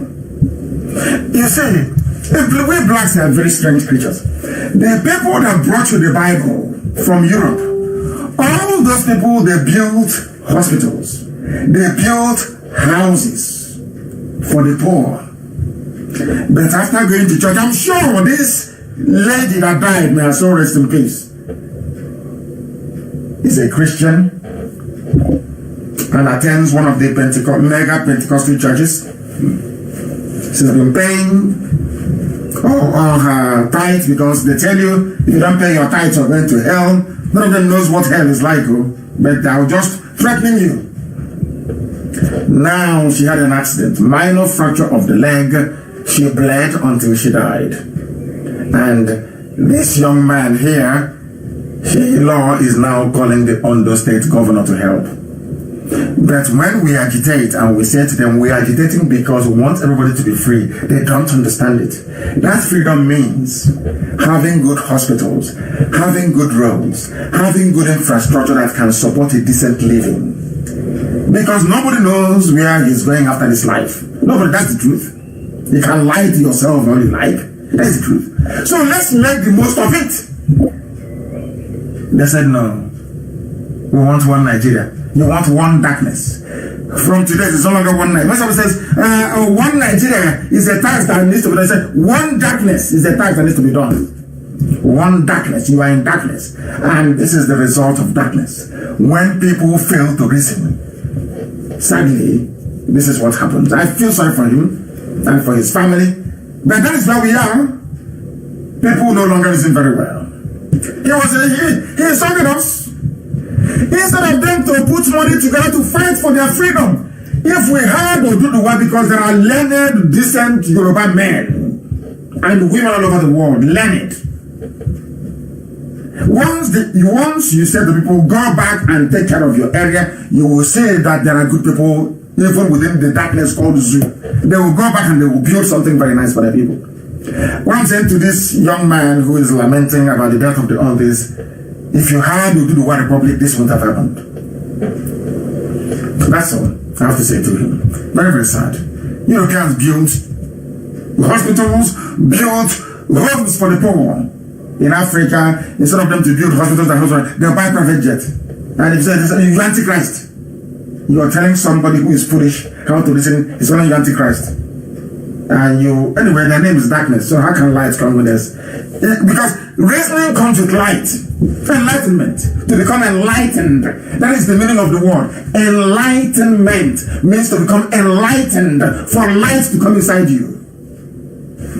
That was what they did in Italy. It started in Florence in Italy.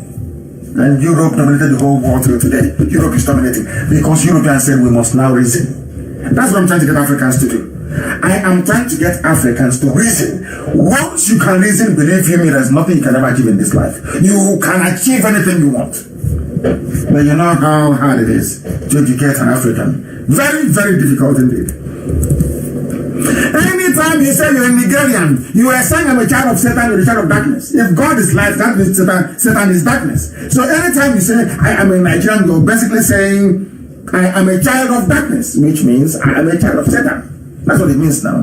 Because God is light. In 1 John 1:5 says, God is light. In him dwells no darkness. So when you say, I'm a Nigerian, nigger meaning darkness, meaning obscure and absurdity, pain and suffering. When you say, I am a Nigerian or Nigerian in English, it means you're a child of darkness. And once you're a child of darkness, you are no longer of God, you are now of Satan.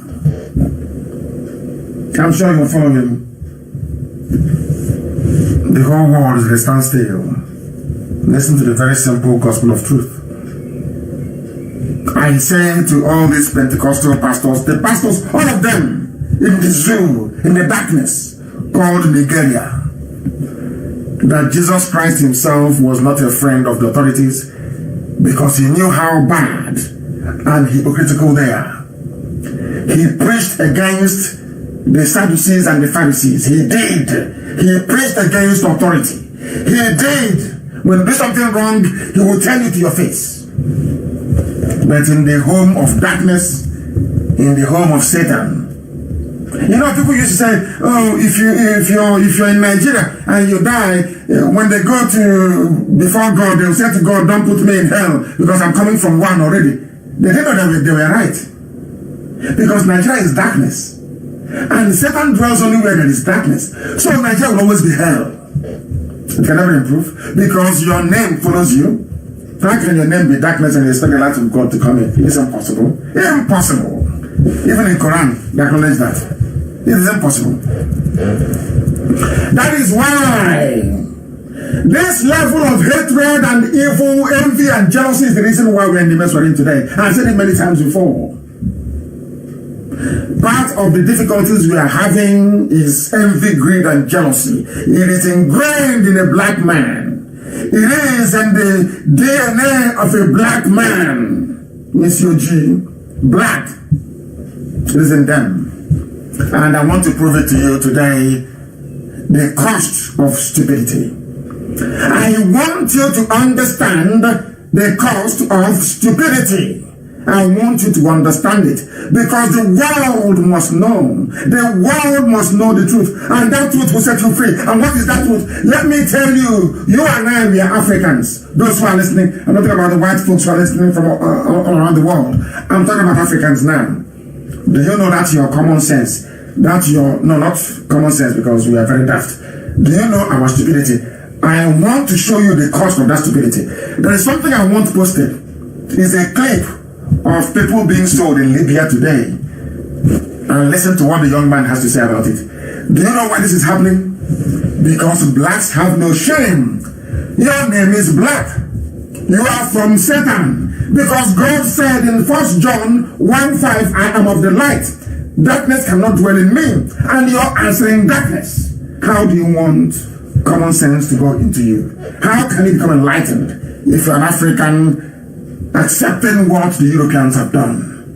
Unbelievable. Listen carefully, please, to what he has to say. Listen. Hello, guys. Oh, it's very low. Oh, my goodness. That is too low. This is happening today in North Africa. It's an African. Libya. In Libya. Fucking African country. An African country. Fucking Arabs. Arabs. Libya. They are killing our people. Are you listening? Yeah, I know. I'm not black. I don't need you guys to tell me. Listen. They are killing Africans. Are you listening to that? Are you listening to that? I want you to listen, please. Listen again. They are selling black people. I want that very clip to be posted. I want black people to be ashamed of themselves. I want Africans to understand that they are the cause of their own problem. I want Africans to know, as long as you have refused to reason, as long as you have refused to submit to superior reasoning, your lives shall be miserable all the days of your lives, I tell you. Blacks, we don't reason very well, and this is the cost of it. Listen. Hello, guys. Listen. What do you guys see here? This is not in the past. This is happening today in North Africa. North Africa. Libya. In Libya. In a fucking African country. Yes. These fucking Arabs that they live in Libya, they are killing our people. Arabs are killing us. No, I'm not black. And listen carefully, and most of you are in Islam. But Arabs are killing us there, selling us in broad daylight. Selling in broad daylight. I'm not sure anyone can accuse Israel of that. Can you? Selling, you see them, children, look at the way they tied them up. These are Arabs. These are your fellow Muslims. See what they're doing to you. In the north of the zoo, in the Nigeria, called Uzu, Dani Nebu Zoological Republic. All their names are Arabic. Look at what they are doing. Can you use your Islamic influence to stop this? The answer is no. All they want is to loot, to cheat, to pillage, to burn, and to destroy. And of course to arrest and to shoot innocent people. As a black person, don't you have shame? If you claim you are black and you have shame, go to my wall on Facebook. Mazi Nnamdi Kanu is there. It's being posted now. And look at your shame. This is the price of somebody who doesn't want to be reasonable. This is what happens to your people. I'm not sure if people will care anyway. I Listen. don't need you guys to tell me. They are killing Africans. Instead of focusing on my fucking color, focus on what's really going on. Yes. They are killing kids. They are raping women. They are killing men. Why? Just because they are black. And they are calling these people slave. The N-word. Abid, which means slave. And I heard a lot of Arabs saying this. Abid. You fucking idiot. This is what really happening. This is what we should stand for. Not going on a protest and taking pictures. We should stand for our people. Our people. The man saying this is an Arab man. But he has conscience that you people do not have. There is no empathy. There is no concern for the plight of other people. Typical blacks. An Arab made a clip. Go to my wall, you will see it. In fact, I'll tweet it later on as well. You will see it there. Oh dear me. Oh dear me. Oh dear me. An Arab man who is angry with the selling and the dehumanization of black people is asking us to wake up. And the funniest thing is that nothing will happen. Unless IPOB takes it up, nothing will happen. And then anyway, but we are black now, so there's no light in us. So we cannot see good. We cannot rise up to try and do good because we are black already. Hey, so whatever. Black slave mentality at its best. As they are selling black people in Libya and dehumanizing us, other people are in the zoo praying for Nigeria to be one. Now praying for darkness to be one. Because Nigeria means darkness. Whereas they are selling us in Libya. BBC will not report it. None of the major news outlets will report it in Africa. Because they don't see us as human beings. It's very, very painful all the same. Very, very painful. I want you to see what is happening in another part of the city. I love Jesus. We are therefore ending this 40 days of prayer and fasting on the upbeat note with thanksgiving to God. They called Muslims, they called everybody. Look at them the way they have posted this video, please, from Nigeria. I thank them for this video. Look at them, Archbishop, Bishop, Emeritus, everybody's there. They don't care about you or I. All they care about is their private jet. We're getting tithe and offering on Sunday. These are people carrying the Bible. They have not read 1 John chapter 1 verse 5. They don't know the meaning of the name Nigeria, Nigeria. They don't have no idea. And Nigeria means darkness, Satan. And they are claiming they are worshiping God. Listen to their prayer, please. Answers to prayer.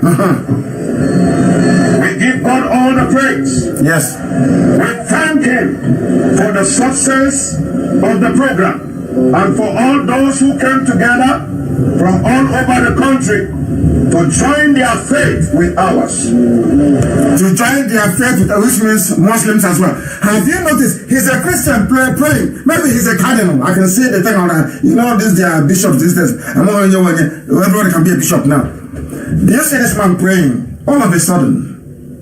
Because Muslims are there. He no longer said Jesus. He no longer said we give thanks to Jesus. It's now thanks to God.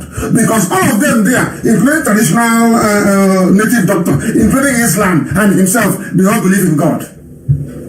Do you see how things work? Oh dear. Listen.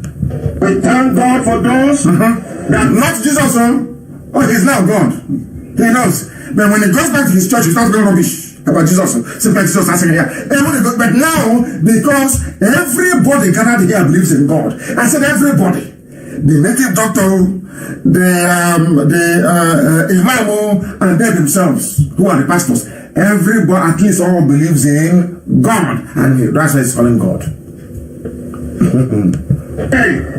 From their homes, we thank them for their contribution to help us to create a network of prayer that blanketed the land.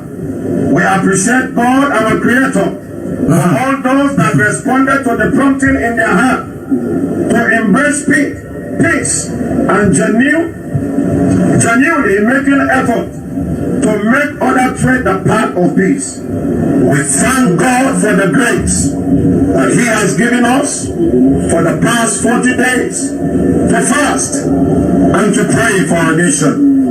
We will not stop in praying.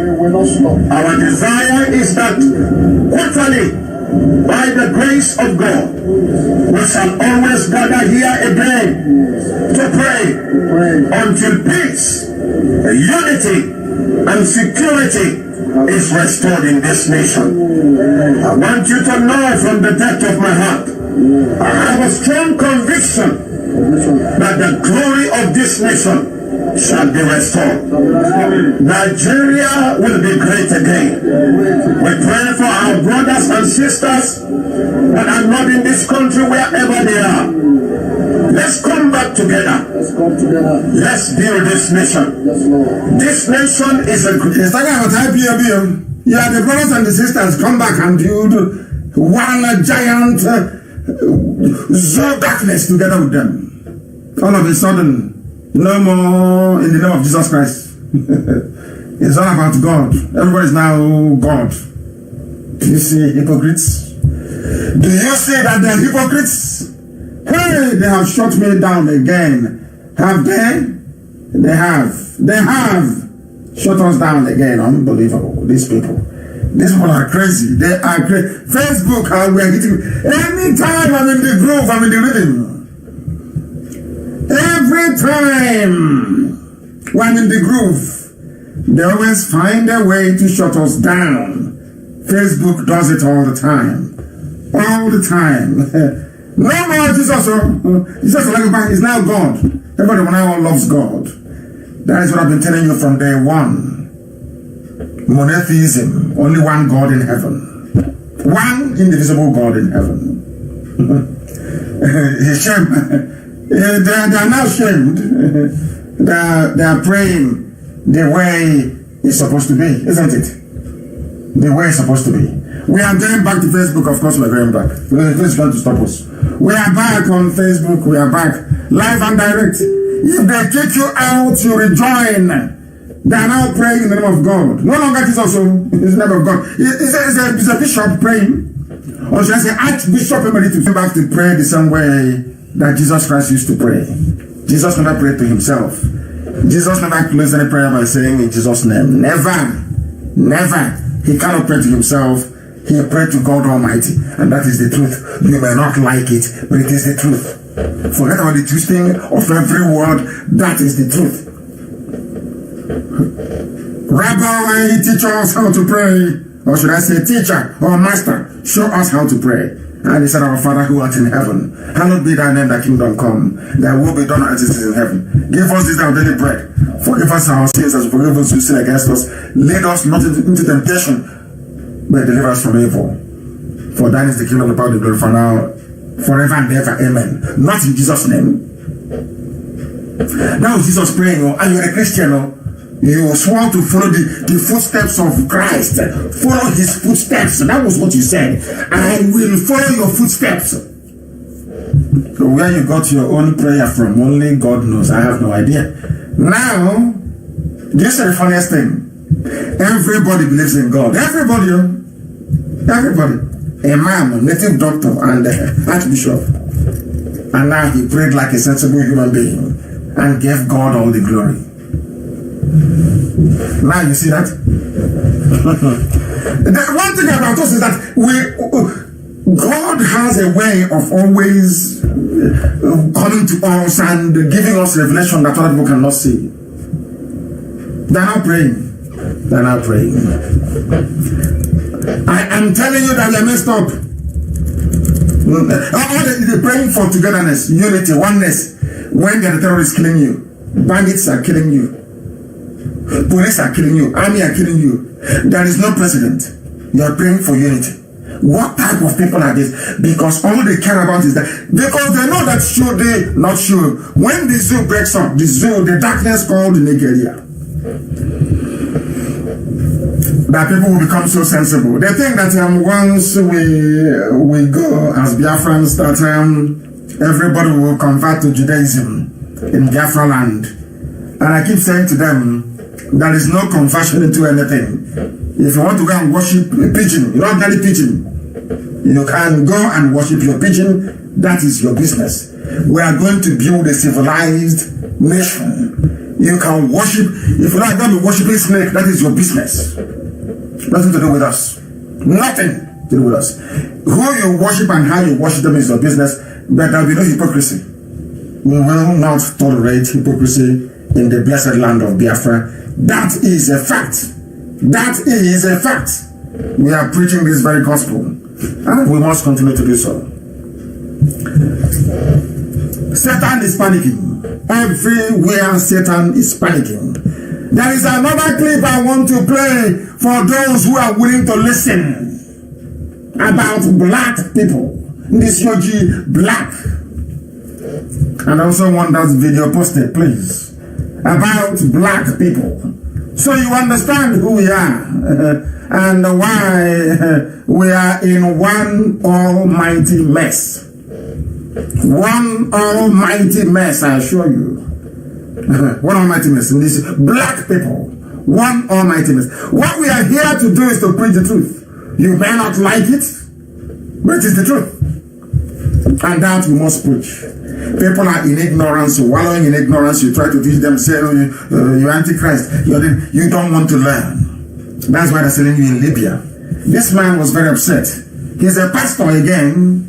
I want you to listen to him preach. This is what I call preaching, not all that nonsense that praise the Lord, praise the Lord, bring your tithe and offering, come and associate, come and water it. Rubbish. All your superstitious mumbo jumbo is not for us. I don't believe in that garbage. I believe in the truth. And listen to a man, a genuine man of God, preach the truth, and you'll be shocked what he has to say. I thought I was alone before. Now listen. Listen. Very carefully, please. Listen. What's wrong with y'all? Listen. You niggas are crazy. Listen. Black people, let me tell y'all something. If y'all say preach again, they can kill me tomorrow. But let me tell you something. We're not going to ever get anywhere until we look into the mind of a black man. He doesn't think correctly. I don't care what he is. He can be a doctor. He can be an astrophysicist. A black man doesn't think properly. Are you listening? Are you people listening? A black man cannot reason properly. That is what the preacher is saying. A black man cannot reason properly. Cannot reason properly. That's what he's saying. He's a preacher in America. Post it, let them hear. Listen to it. You're telling a black man something and they are getting upset. You're educating them. My brother, my sister, these views you're holding cannot get you anywhere. And they're upset. They get upset. For listening to the truth, they're upset. Oh dear. I want this man to preach, please. Preach to me. I'm listening. Preach. Listen. Listen. What's wrong with you voting for Barack Obama? What's wrong with you? Barack Obama, what's wrong with you? Barack Obama. What's wrong with y'all? What's wrong with all of you? You niggas are crazy. You niggas are crazy. He's a black man. Let me tell y'all something. If y'all don't say preach again, they can kill me tomorrow. Let me tell you something. Nobody will kill you. We're not going to ever get anywhere until we look into the mind of a black man. He doesn't think correctly. I don't care what he is. He can be a doctor. He can be an astrophysicist. The nigga ain't got no sense. No sense. Black man doesn't reason. You talk to him. You talk to a black Doctor, man. lawyer, rubbish. He doesn't understand the world. No, He's never built anything. The most the black people have ever done, they did it here in America under white people's help. Blacks are surviving in America based on white people's patronage. We were taken to America by force. We didn't go there. Until a black man can look himself in the mirror and say, I am a failure, they will never change. Black people, we are failures. We have failed ourselves. We have failed our children. And that is the truth. Look yourself in the mirror. That is how you change. This is a black man preaching, not a white man. And the man is crying. Crying, shedding tears. A genuine man of God. Telling you the truth. That is some of you don't want to hear. Listen. When they were in Africa, they didn't do nothing. We did nothing. Black people had Africa, that big old continent over there. They never built one boat that was seaworthy. Not one. There's not one monument in Africa, in all of Africa. I know you're talking about Egypt. Egypt is not Africa. It wasn't. You're right. There are no great cities that were built. Nothing. Even before the first colonization of white people coming to the shores of Africa or the slave ships, black men built nothing. We built nothing. Nothing. Now the eyes can see now. Forget about ancient history. Forget that. Forget all that. As they will say in the zoo, I get them before on a property. We used to. Is that your property? We're talking about now. What the eyes can see. What the hands can touch. Nothing. Black man is a failure. Obama was a failure. It doesn't matter how rich you are until we can organize ourselves in a society, be able to provide for our needs. Until that happens, we are animals. We are nothing. Dress it anyhow you like, steal as much money as you like, buy as many private jets as you like. You are still an animal. You are still a nigger. Because you don't judge a man by his worth alone, you judge him by the value of the society that he comes from.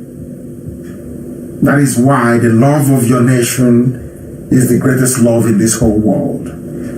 Because you are the son of your nation. You are the embodiment of your nation. That is why you carry a passport with you. Once you carry a passport, the nationality that you're tendering is who you are. We have nothing in Africa to be proud of. People protest and they arrest them, they shoot them, they lock them up. Judges have no conscience. Lawyers have no conscience. Doctors have no conscience. Teachers have no conscience. And their politicians are even worse. And you're telling me you're human beings? Of course you're not. If nobody will tell you, know me and I'm the kind that will tell you to your face. You are nothing but a used tissue paper until you change. And that change comes from recognizing that there is a problem. That problem is oppression.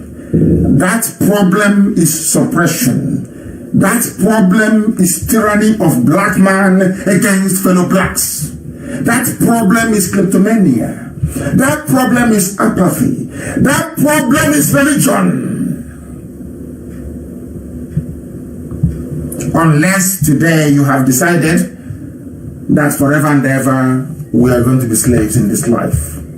We can be sold in Libya, raped in Tunisia, slaughtered in Morocco, then fine by me. But if you're pained by what is happening, if you don't want to listen to me, listen to this preacher and change. Everything we say is all about for you to change for the better. For you to change for the better. Now, for some of us, our children can at least experience what it means to have a decent life. For how long are we going to go on crawling and begging?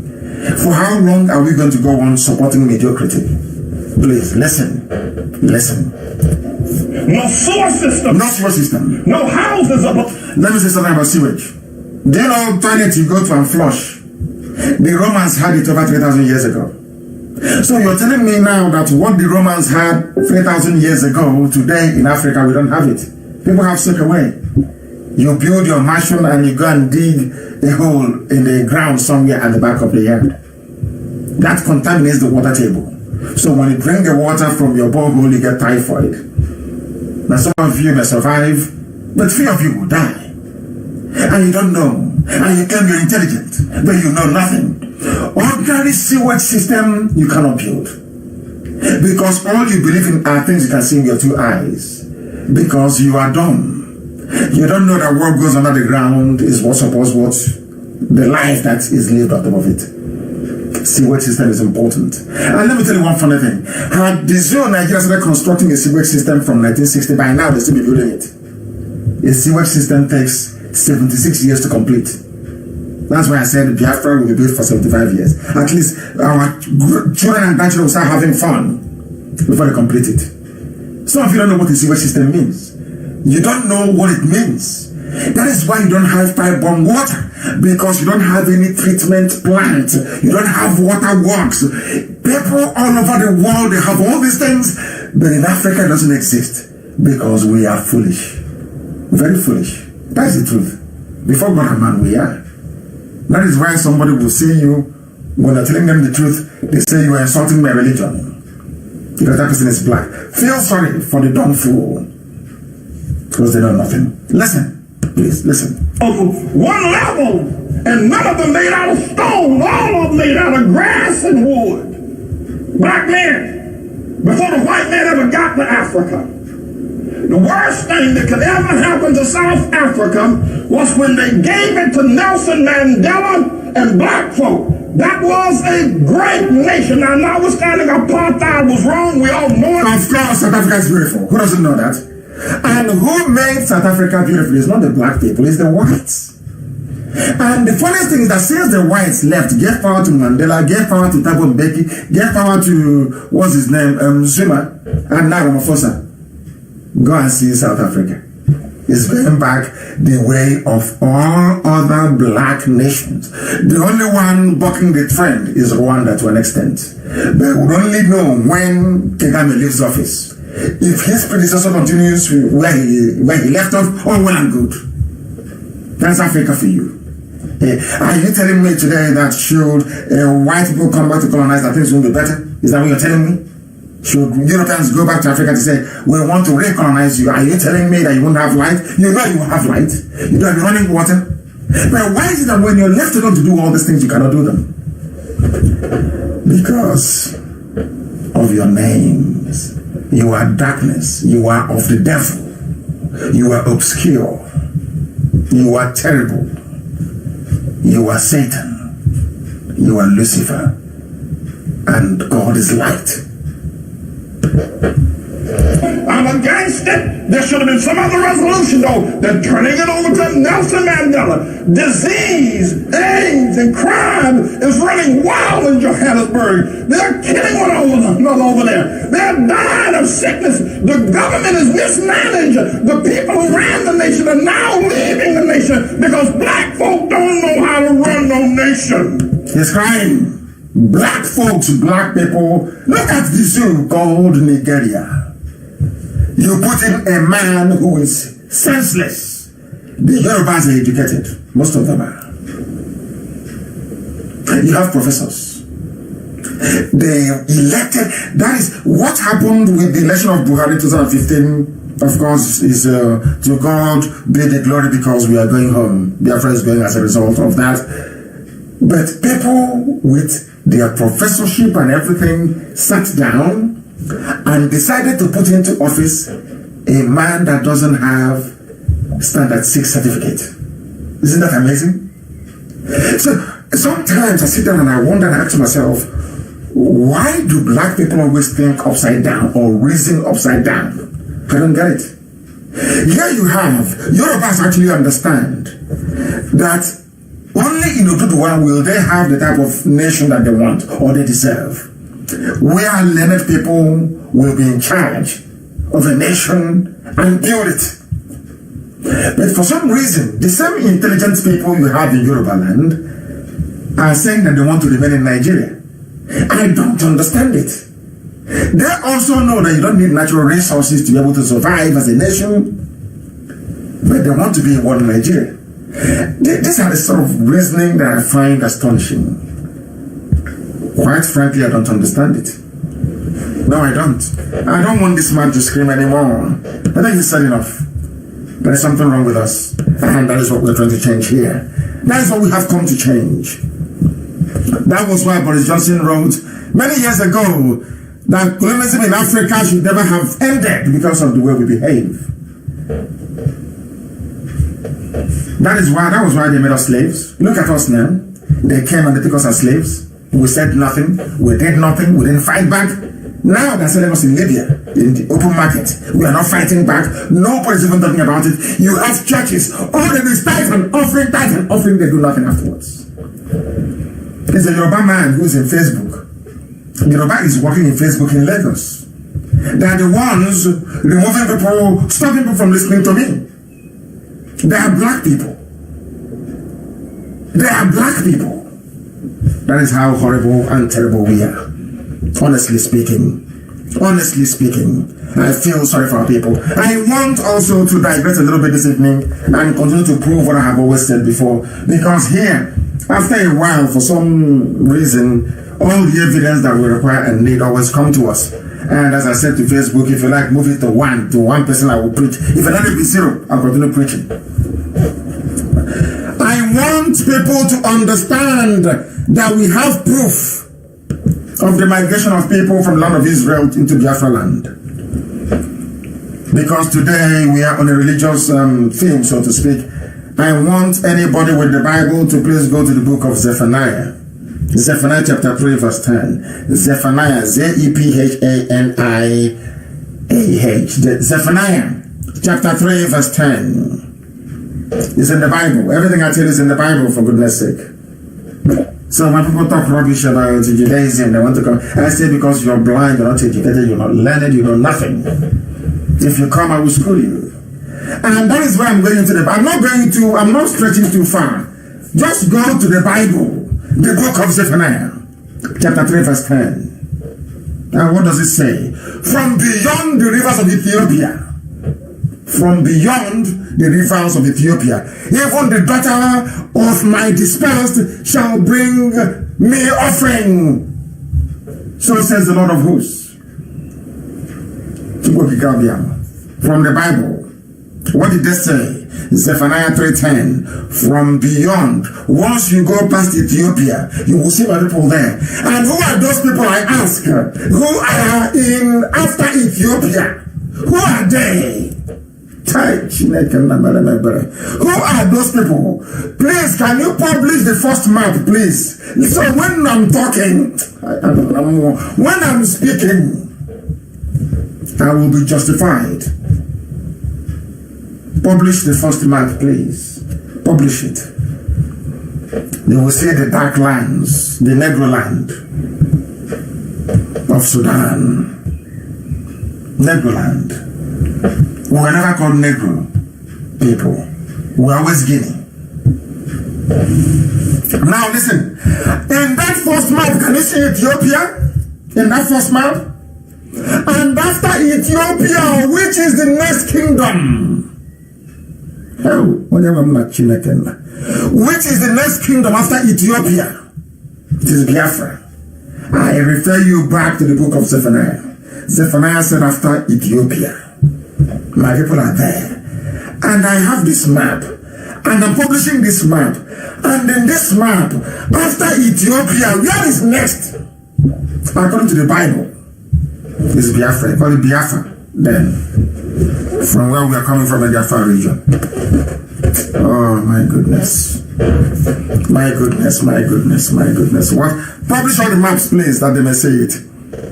And I want to see the map where it says very clearly. In the third map, you will see, you will see 1, 2, 3. In the third map, you will see published.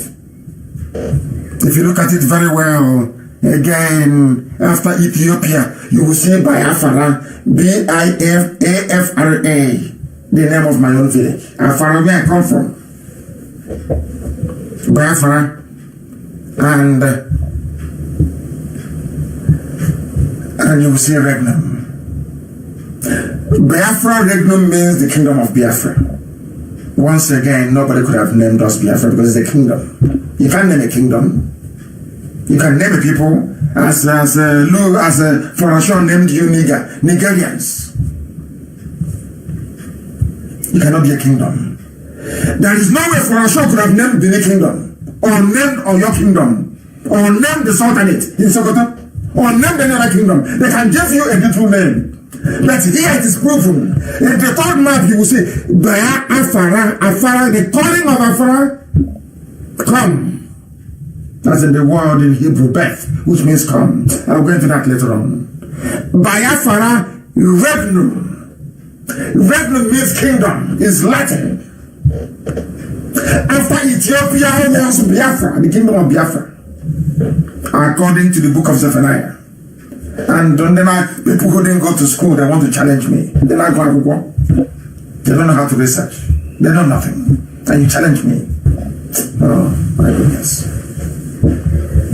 Publish all the maps, please, that the world may know who we are and where we are coming from. And then the name changed again to Biafra, which is what we're bearing today. In that logical order. In sequence.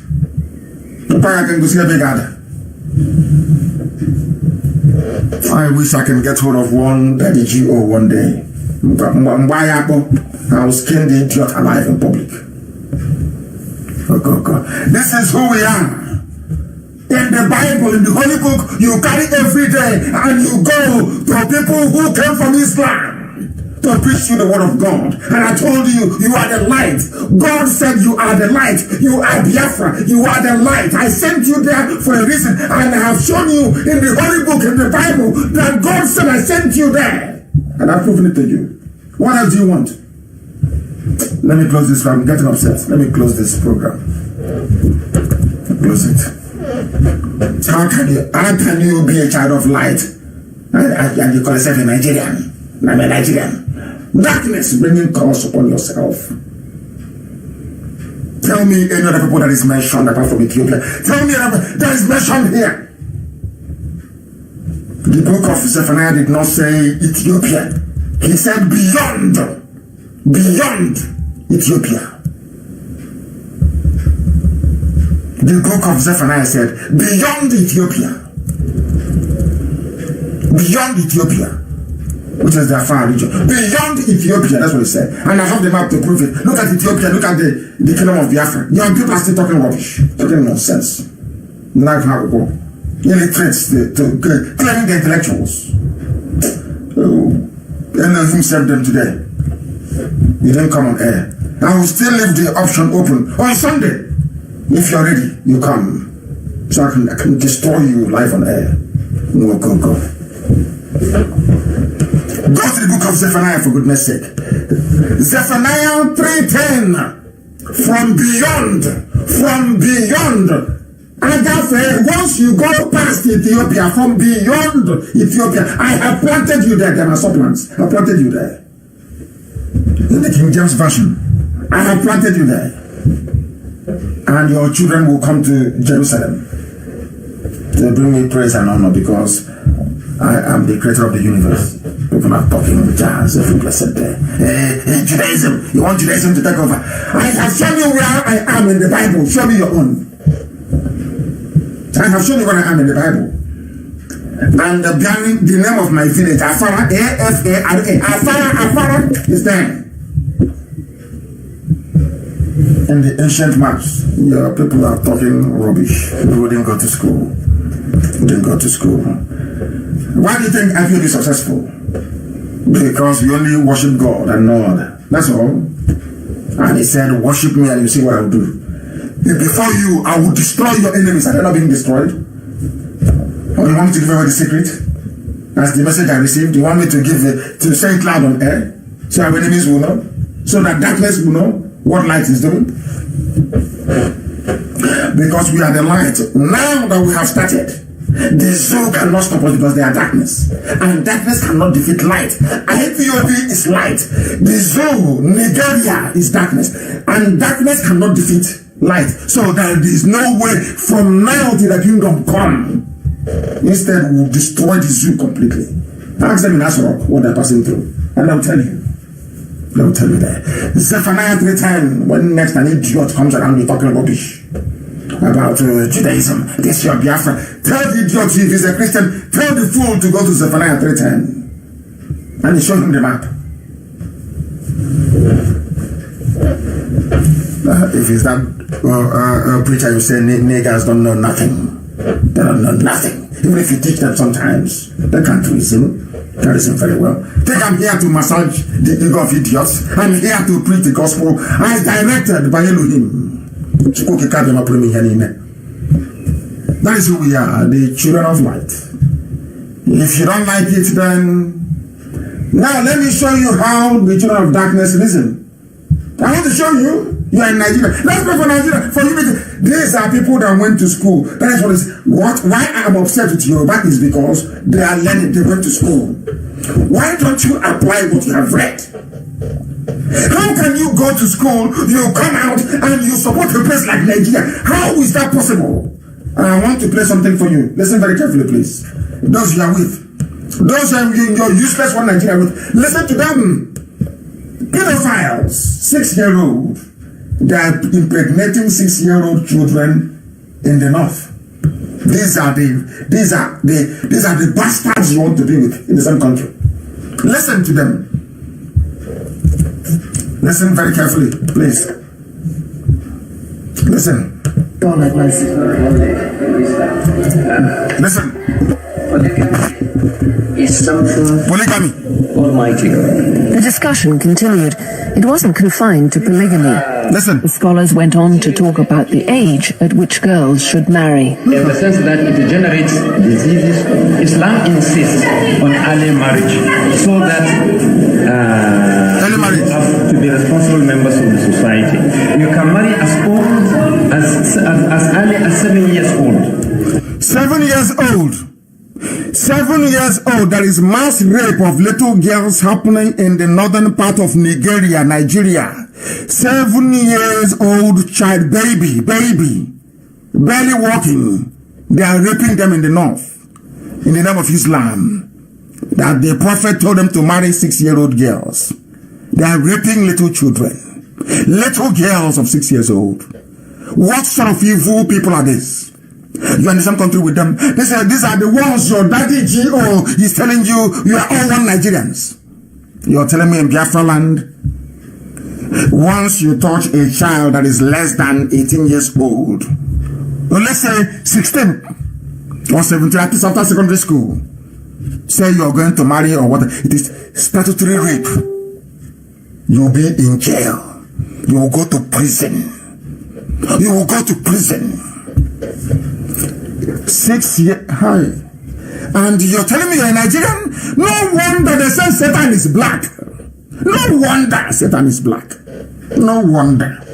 Hey, man. No wonder. No wonder. Experts say there is no authority for this doctrine in the Quran, so we wanted to make sure they really endorse this view of child marriage. So are you saying that you think that little girls as young as 6 are ready for sexual relations with their husbands if the husband so chooses? Exactly. I can give you many anecdotes which are stipulated that. There's nothing wrong. It's just... They are shutting us down. All my systems are going off in the northern unbelief. What is going on? What is going on? Are they shutting us down or what? I can't understand these people. What is happening? I don't understand. I do not understand. But you have heard it from the northern part of the Zoological Republic called Nigeria. You've heard from them as young as 6.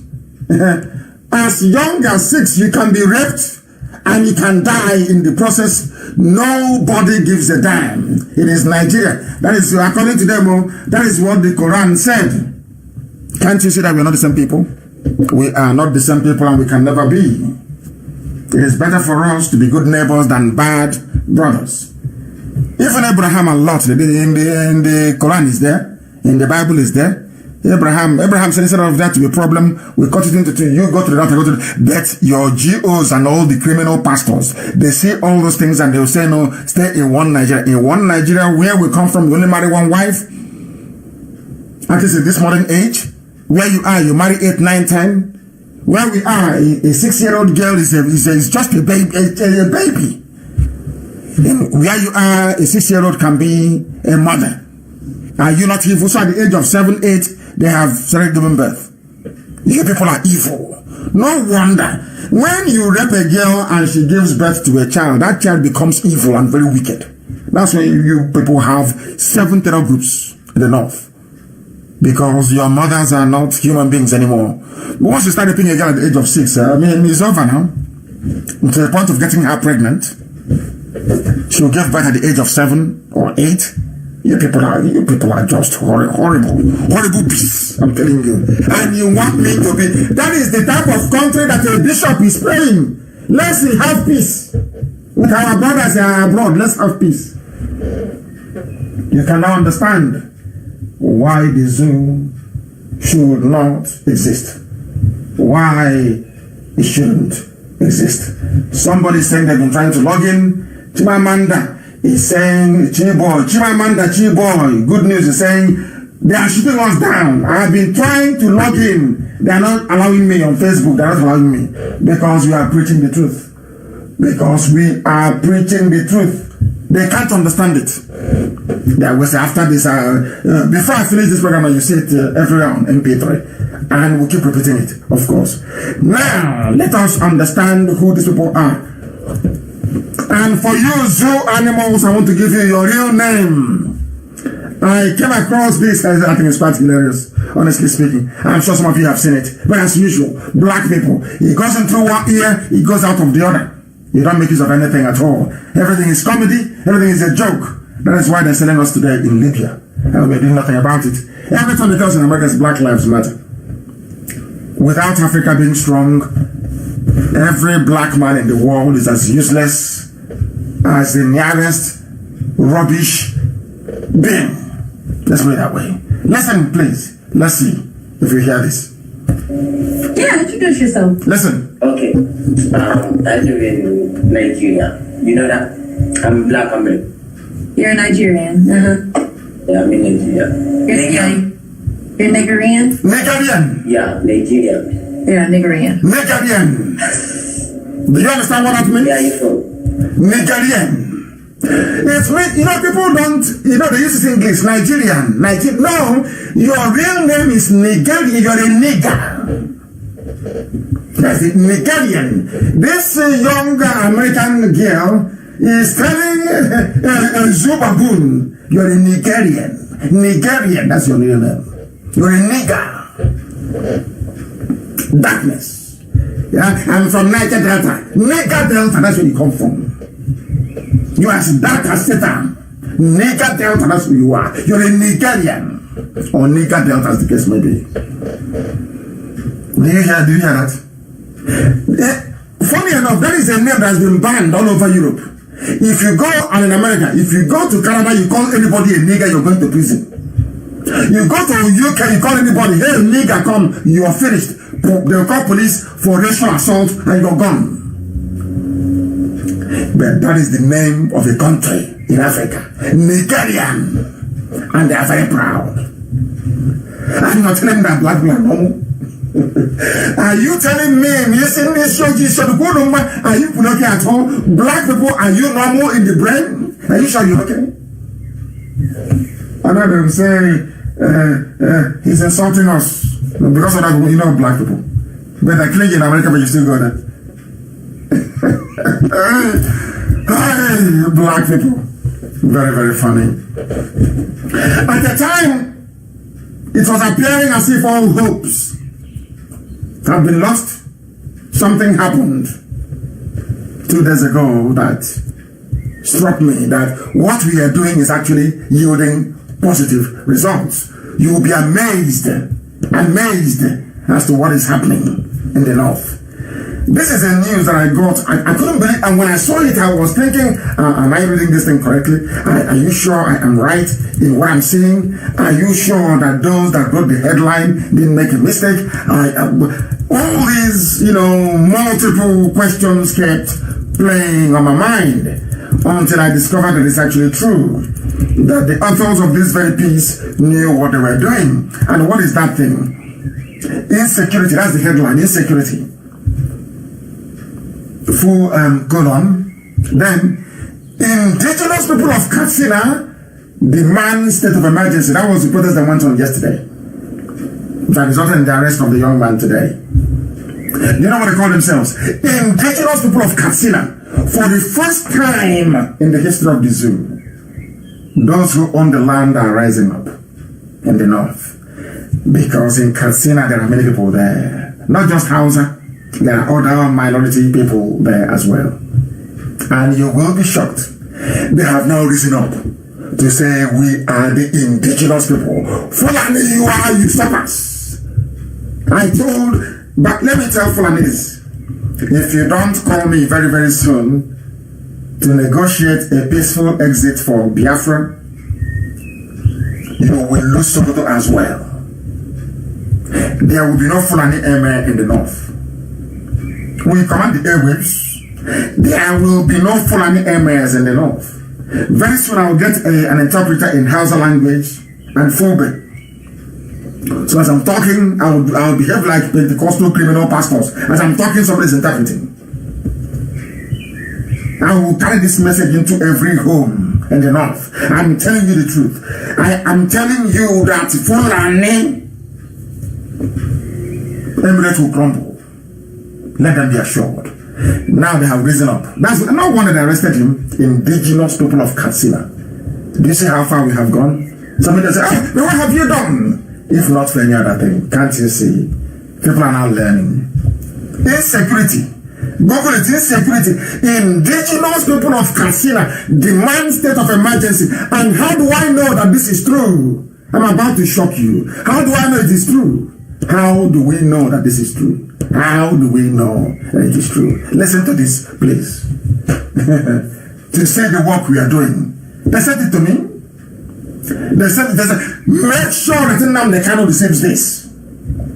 And let me play what was sent to me. Listen. Good afternoon to you all. My name is Pastor Estebanos Habuzarma. Listen. I am from Gombe State. Gombe. I'm a supporter of Biafra. I'm a supporter of Middle Birth. I'm a supporter to every developmental process that will bring the unity of the entire region that have felt they have this political ideology to belong to oneness for their own benefits. Yes. Let me tell you the truth and the fact of everything. There is no way the northern Muslims can allow a united Nigeria to stand. Their aim at always is how to dominate. Their aim is how to bring down every other tribe and every other religion under the umbrella of Islam. Having Fulani people championing its cause as well as championing its leadership. That is totally unacceptable. And I want you to know very well that even in the north, the Hausa people are still the minority. Because we all speak Hausa, our forefathers have made the mistake of allowing Hausa to come into our communities. In the entire northeast, we have all our tribes. I am a Tera man, not a Hausa man. The fact that I'm from Gombe State, there is no any Hausa local government in Gombe State. In the entire northeast. Go to the north central. There is no any Hausa land there. Hausa land is only available in the northwest. And even in the northwest, there are Zulu people, there are other tribes, there are not Hausa people. So let us not be deceived. It's not all the northerners that are Hausas. And I want you to understand something clearly. The country's political history reveals this area of dilution that has been characterized by religious crisis and corruption, lack of accountability and abuse of public office, cutthroat struggle within the monopoly to ensure power and legitimacy, marginalization of disadvantaged cultural regional groups, in the prebendalization of power within the political process. That's why the cumulative effects of all of these maladies does not only provide basis for political instability, but it also retards the prospect for rapid socio-economic development. And as such, people became destitutely poor, abjectively poor, and even living beyond the zero margin level of poverty. Yet we have leaders that are perpetuating evil through the means of religion, through the means of ethnicity, as well as empowering certain group of people over another. This nonsense must stop. I am in support of Biafran state. I'm in support that this country must be separated. As far as I am concerned, I have never felt I'm part of the North. It has never been in my thinking. It has never been in my ideology. It has never been in my thoughts. It has never been in any of my aspiration, politically or what have you. We are living with people that no matter how you try to please them, you cannot please them. Jonathan try to please them. Jonathan did everything from his appointment, everything he gave them juicy positions, gave them money, gave them everything. They disappointed him. There is nothing you can do to these people to appease them. There is nothing you can do to make them think like you. There is nothing you can do. No matter how educated and civilized they are, the religion has already told them upside down that they cannot do otherwise, much more than what it has already been stipulated in their religion. We should stop deceiving ourselves that we are going to live in a united Nigeria. There's nothing called united in this country. And it will never be. There is no way. And according to the voice and the statement by Netanyahu, the president of Israel, the prime minister of Israel, he said you can only live in peace with people who want to live in peace with you. So you see, there is no way you will try to start thinking of promoting peace with people who there is no any form of peace in their attitude, in their character, neither before, nor now, nor even in the future. They cannot compromise it. That is their way of life. That is their thinking. That is their morality. That is their concept. That is everything that constitutes their lives. That is who they stand for. They cannot change from that. So why must we waste our time about uniting Nigeria? Nigeria cannot be united. It can never be. The only thing that is left for this country, if it is going to be possible, let this country be separated according to all tribes or according to political views. If the Biafran people think let us go alone, let them go. If the Biafran people want to stay together with the Niger Deltans, let them go together. If they agree, let them live together. The middle belt, all of us will come together, the middle belt, especially the Christian communities in the north, will come and form our middle belt. Let the north go and form itself. The Kanuri people don't like Hausa people. There's no way they can live together with them. And they may not be part of us in the middle belt. They can form their own Kanuri land. Everybody can. As long as you felt you cannot belong to social group of people, you have the right. It is your own. Let me tell you, there is 3 types of sovereignty. There is the sovereignty of the constitution, meaning nobody is above the law. There is sovereignty of the state, meaning the country is independent without external control. Then there is sovereignty of the people, which is the strongest, because the will of the people must always be attained. It is the people that made the constitution. It is the people that desire independence to be independent. Therefore, the people can also desire that we want to be like this. This is how we want to be, and the people or the choices of the people must always be attained. Therefore, let us not be deceived. You, as the people, you have the right to decide for what you want for yourself. I am not happy with the way things are going on. We have people in the Igbo land who are their leaders, who are their elders, who are top government officials, but they are not helping matters. They are not helping matters at all because of what they get in their own pockets and their families. And I want you to know this: the Lord God Almighty, they have called us into this service. The Lord God Almighty will raise a deliverer. The Lord God Almighty will raise a deliverer. Somebody that will stand to defend the cause of the gospel. Somebody that will stand to fight for the children of God. Somebody that will stand to fight for our rights. It is not the will of God for his people to be punished. It is not the will of God for his people to be massacred. It is not the will of God for people to suffer. It is entirely not the will of God for us to pass through hardship. It is the will of God that we live as kings. It is the will of God that we enjoy every privilege. It is the will of God that we enjoy everything that the Lord God Almighty has given to us. He said we should take dominion. He said we should multiply. He said we should replenish the earth. He said we should take everything under that he has created to control them, to command them at our own way. So why must some people come and subject us under any form of control? It cannot be. It is too much. We have suffered becoming second citizens in our own land, in our own motherland. It can never be like that. Then enough is enough. And I'm so happy that you people are raising the consciousness of your political determination. I'm happy that you people are becoming conscious of your political future. I'm happy that you people are becoming conscious of the future of your children, the future of your great-grandchildren. We need to rise up now. The time is now for us to begin to set the face for our future. The time is now. Let's take all that it could to put the pace together. No matter if we are to pay with our blood, we need to pay it with our blood. We need to take what belongs to us. It is time. Enough is enough. Thank you. Did you hear that? Not me. You know, when we do our research and we bring it to the knowledge of the people, some complain. I told you that day that everybody is listening.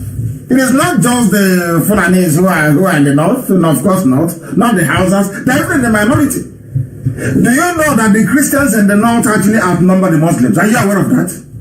Do you know that the Muslims in the north are not actually a minority? Do you know that? He's proving it now. He mentioned his name, called Terry, he's a pastor. And he went on to lecture us. And I have learned from him. He sent it in, I said it should be given to me. And I've played it so the world can hear. I said to Fulani, you will lose your emirate. I'm telling you the truth. You will lose it in the north. Keep delaying. You know who we are. Everything we do is ordained by God in heaven. That is why this gospel will keep sinking in every blessed day. And I say also the same way the daddy GOs, the criminal ones are behaving, is how the zoo is behaving. very stubborn, buying private jets and doing as they please. One day they'll go to that 10,000 seater auditorium, they won't see anybody there. Do you know why? Because people are very logical. As a human being, one day you will reason, one day you will think, and then they will know it. Today, the churches are empty in the whole world. Go and check now. In the West, who goes to church in Europe? Only when they are doing wedding, when they are dead. That's all. The same thing happened to all of you. Right now is the time for freedom. We are in the age of freedom. I support people to rise. I want freedom for not just for Biafrans, but for everybody. If you want to be autonomous by state, let it be so. I want people to be free, and they're going to be free. And when you're not free, what happens to you? People cry. They complain, as in Katsina, the governor is lamenting. I have failed my people. And as this woman you will hear now will tell you, things are falling apart. Listen, please. Serve my husband and our daughter. Listen. The lady who is my husband's niece, who had joined us in Akure with the hope of traveling with us to Lagos. The driver, accountant, maintained a normal speed. He drove professionally. That gave me a lot of comfort, and I felt I could find some time to sleep a bit. My daughter was next to me. She was just 9 years old. She was coming to Nigeria with me for the second time. She's crying. Shortly after Ijare Junction, the driver felt the wagon's tires rupture and decided to park the car with the hope of changing the tires. It was like a film. In a jiffy, motley crowd of armed men in military uniform came out of the bush. They fired at the boot of the car. Ahead of us, 5 of them came out of the bush. Another 2 came from the rear. My daughter screamed, "Mommy, Daddy, what's going on?" There was no time to say a word. They marched us through into the bush, firing into the sky. They hit me on my chest, hit my daughter on her head. Blood oozed. At this time, it was better to kill me. I shouted at one of the armed men. His response was hell. He went straight for my private part, tore my dress with his gun. The others ripped my dresses. I was left with my undies. My husband and my daughter started crying. Are you hearing it, Yoruba? One Nigeria, Yoruba? Yoruba, are you listening? You're one Nigeria. This is your daughter. This is your mother from Yoruba land. This is what, as you people are foolishly talking rubbish, 2093, 2056, your mothers are being raped by Fulani bastards, Janjaweed, in your land. She's crying and I feel very bad. I feel terrible. But the blame for this woman's ordeal lies squarely with the so-called Yoruba intelligentsia. You people, you know nothing, your brains are empty, you're daft. You go into the library, you cram English, you come out, be talking rubbish. Your brains are empty. Your mothers are being raped. Your daughters are being raped. She's crying. Please pause this video and title it Yoruba Woman Crying. Yoruba Woman raped by Fulani Janjaweed in Yoruba land. That I want it to be the title on my page. Write it. Yoruba, she's crying. But we are black. Her ordeal doesn't really mean anything to us. You know, we are immune because some of us are satanic. We are just immune to evil. We love evil. Yoruba is busy talking rubbish, pure rubbish, collecting tithe every week. Buying a private jet, talking nonsense. One Nigeria, your mothers are being raped. Your mothers are being raped. I'm taking. Look, they are being raped in your land. You are chasing Chinese who are doing mining. You people, you deceive yourselves. You deceive yourselves. You take and do business with Fulani. Fulani will swallow. I told you they will swallow you. It has started happening. They came from England, from London. They used gun to tear this woman's. She's very brave. I salute her. May God bless you. Very brave woman. Yoruba, do you have shame? Yoruba, do you have shame at all? Keep supporting one Nigeria. I'm praying for one Nigeria. Pray. Look at how that pastor spoke. Hear this woman and know that the zoo is finished. You are talking about one Nigeria because of stupid election. How many women will be raped? Yoruba, How many of your mothers will be raped before you wake up and reason? How many will be raped? I'm asking you. You think you're cheating anybody? You want to cheat an Igbo man by being in one Nigeria? You want to cheat them? They're not cheating your own mothers. Look at her. And feel ashamed of yourselves. Let's listen to her, please. Them dug their teeth into my breasts. While attending a secondary school in Adamawa, I had lived with some Fulani, so I understood a few Fulani words. I started bleeding, at least for my daughter. To my shock, at one point, they removed the dress of my little girl. One of them carried her on his head as a baby. On his head as my baby struggled, shouting, "Daddy, Mommy, what's going on? Help!" Yoruba, are you listening? Yoruba, you think he's able? Let us get here. He will say, let us cheat them. This is Biafra of your thing. He said, have you seen? Oh, God will bless this woman. All the ordeal you pass through, God will replenish you. Yoruba, have you seen that evil doesn't pay? Yoruba, have you seen that evil doesn't pay? You see all that street people are playing, all that wayo, mago, let's do it Fulani, let's cheat the Igbo, let's cheat them and get maybe Niger Delta, let's convince them, let's put division. I am ashamed for your sake. And that's how Amoteke, they have Amoteke. Have you seen your mothers being raped? Every day is a stupid grammar that has no meaning. Yoruba editors, are you watching?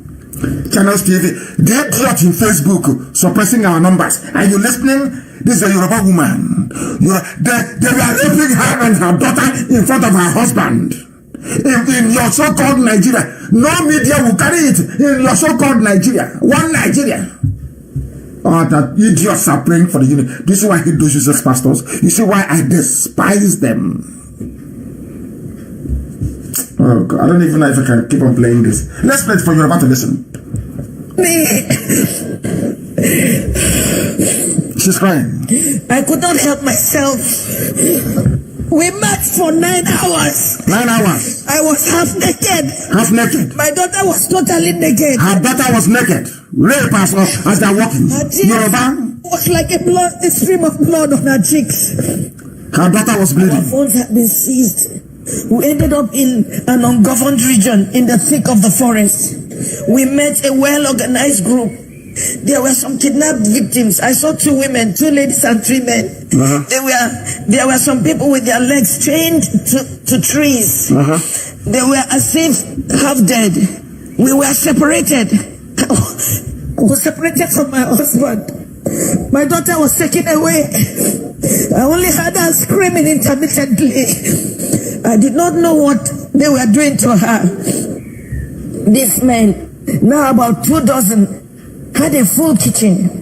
They had a huge camp and a traditional medical team. How can they say they don't know where these people are? Can I continue to play this? It's on my page if you want to see it. Yoruba media will not play this for you. Yoruba can never play this.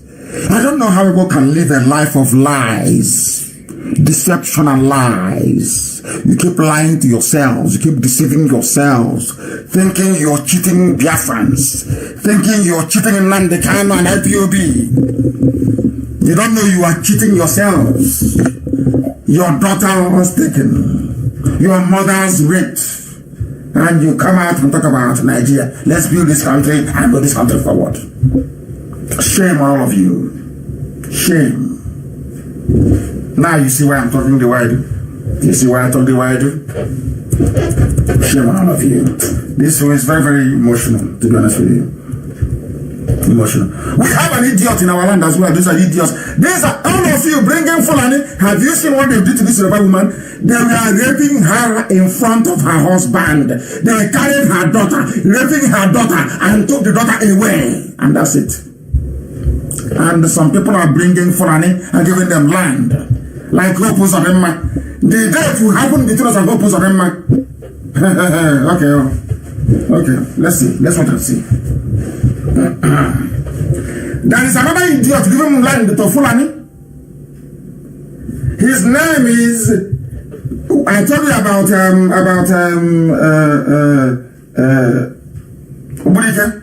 And they lied through their teeth. Talking rubbish. No of the idiots in America. Talking nonsense, rubbish. I'm going to the United States and I'll see them. And I'll tell them how foolish they are to their faces. Very foolish set of people. That's another one, though.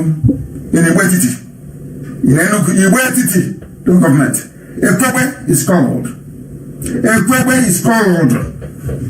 His name is MBTA Zane, the Inche Obodo of Ekwebe. We have his telephone number 080-376-13474. This man brought in Fulani people into our land, gave them land, and is working for the Fulani Caliphate. 080-376-13474. His name is MBTA Zane, the Inche Obodo of Ekwebe. So very soon, those of you from Iwetiti, your mothers and your daughters will be raped. And maybe we'll talk about it or maybe not. As that woman in Umweli that they took her daughter in front of her. Till today, not to be seen again. That are one Nigeria. Let's pray for our country to move together forward. You people are a disgrace. When the time comes, all these traditional rulers selling, we are warning you to warn them now before it's too late. Not to say, oh, IPOB did this, IPOB did that, IPOB did this, this man, this our youth. You don't respect elders. Have you seen what elders are doing? Giving land to rapists and murderers and terrorists and killers? Let that woman's testimony serve as a warning to all of you. I'm not sure you will listen anyway. You won't listen because, black people. I'm not sure you will listen. He won't touch you. That's where you are. We are coming up to 3 hours, but we must preach this very gospel. We must preach it. And all they do is to lie. The media, people are lying. Do you remember? Post it, please.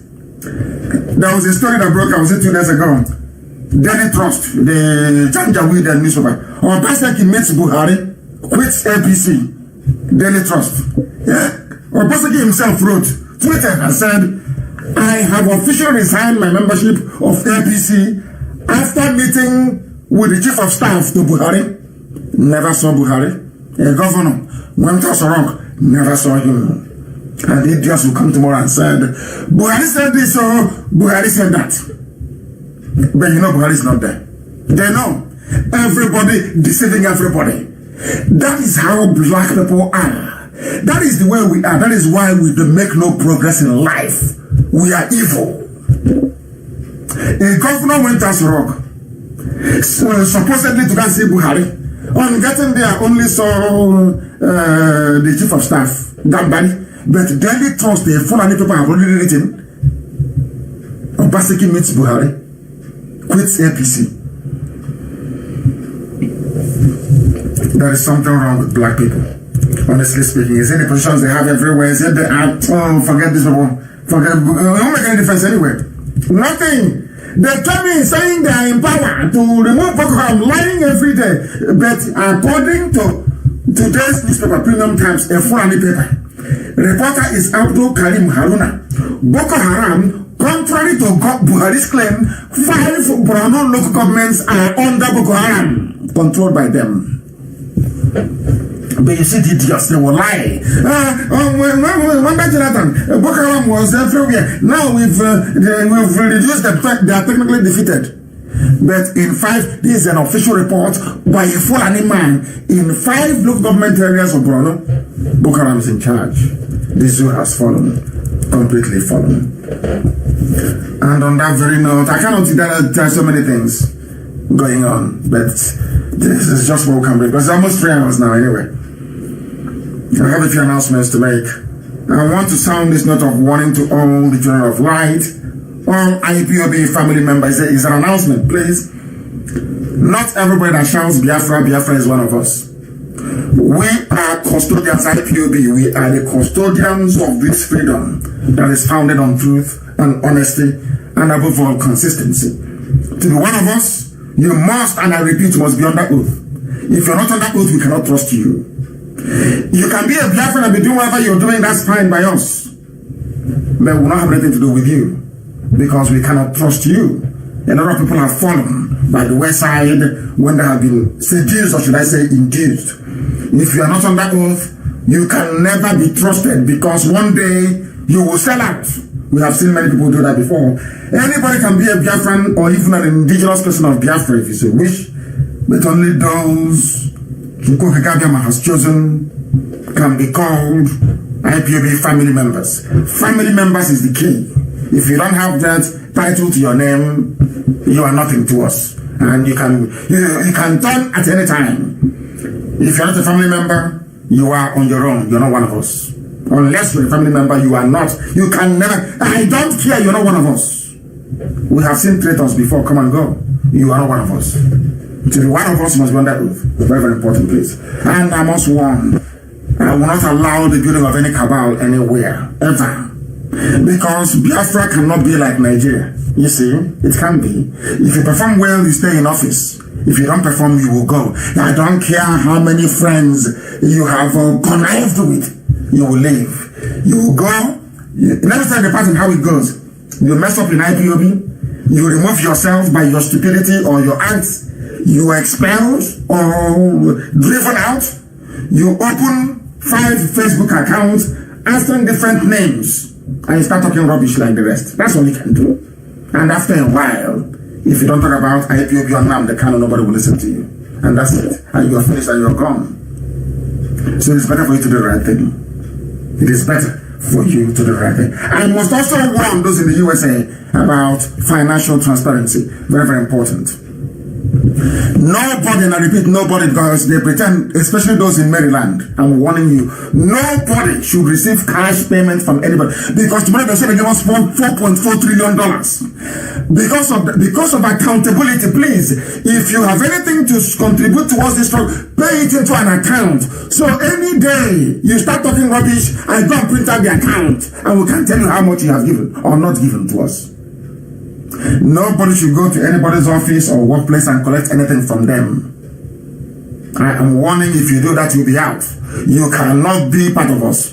Nobody should go. And I'm also sounding this note of warning, please.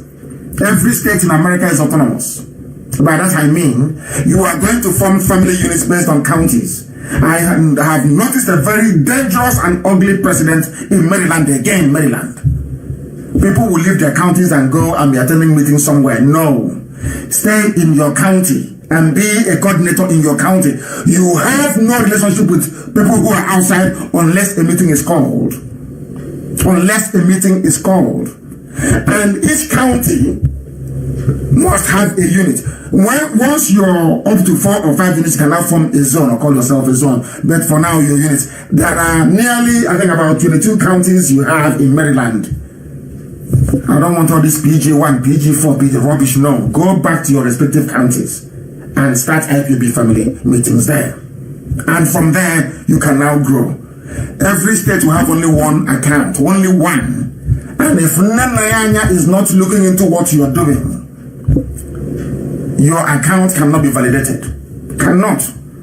Because I want any time, because BBC and the Yoruba media, once in a while, they will come with their tricks and their games. So anytime they come with it, we can go and pull out and say, this is how much we have. I don't want that rubbish. You know how our people are. They cannot scrutinize the daddy GOs who are stealing every Wednesdays and Sundays. It is those who are fighting for their freedom.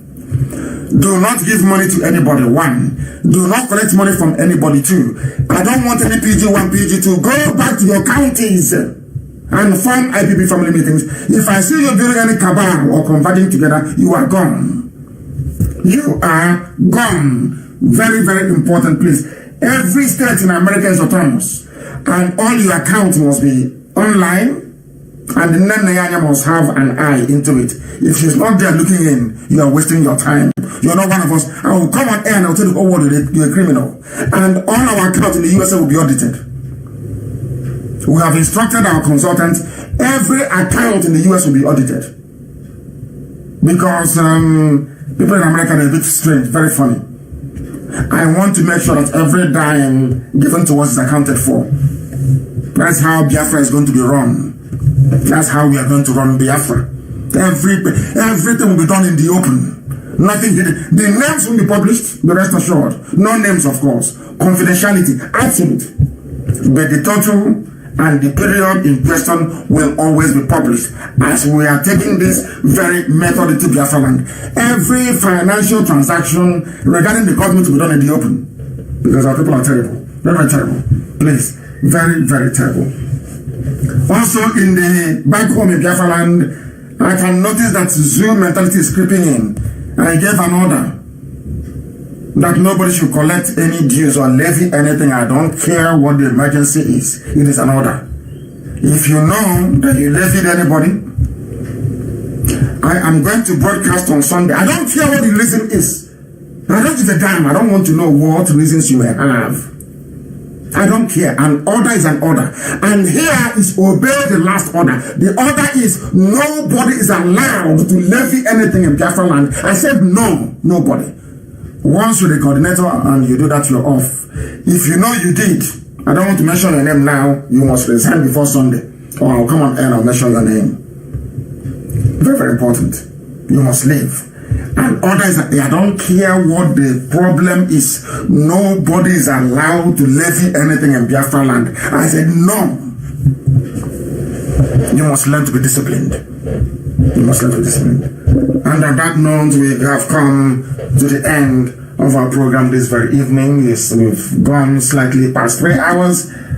But I must say, as always, and without hesitation, and given all the facts we have presented this evening, that when we say that Biafra is a religion, we stand on biblical edict. It's written in the Bible, not by man. And I reaffirm and reassert this very evening from here that Biafra is our religion. If you want to know the religion I belong to Biafra. It is older than every religion. So I am a Biafran, and Biafra is my religion. Here on Radio Biafra is where we worship. Elohim Adonai El Shaddai is our God. And I thank you very much from the bottom of my heart. I thank you very much for listening this evening. And from me, from here, it is good evening.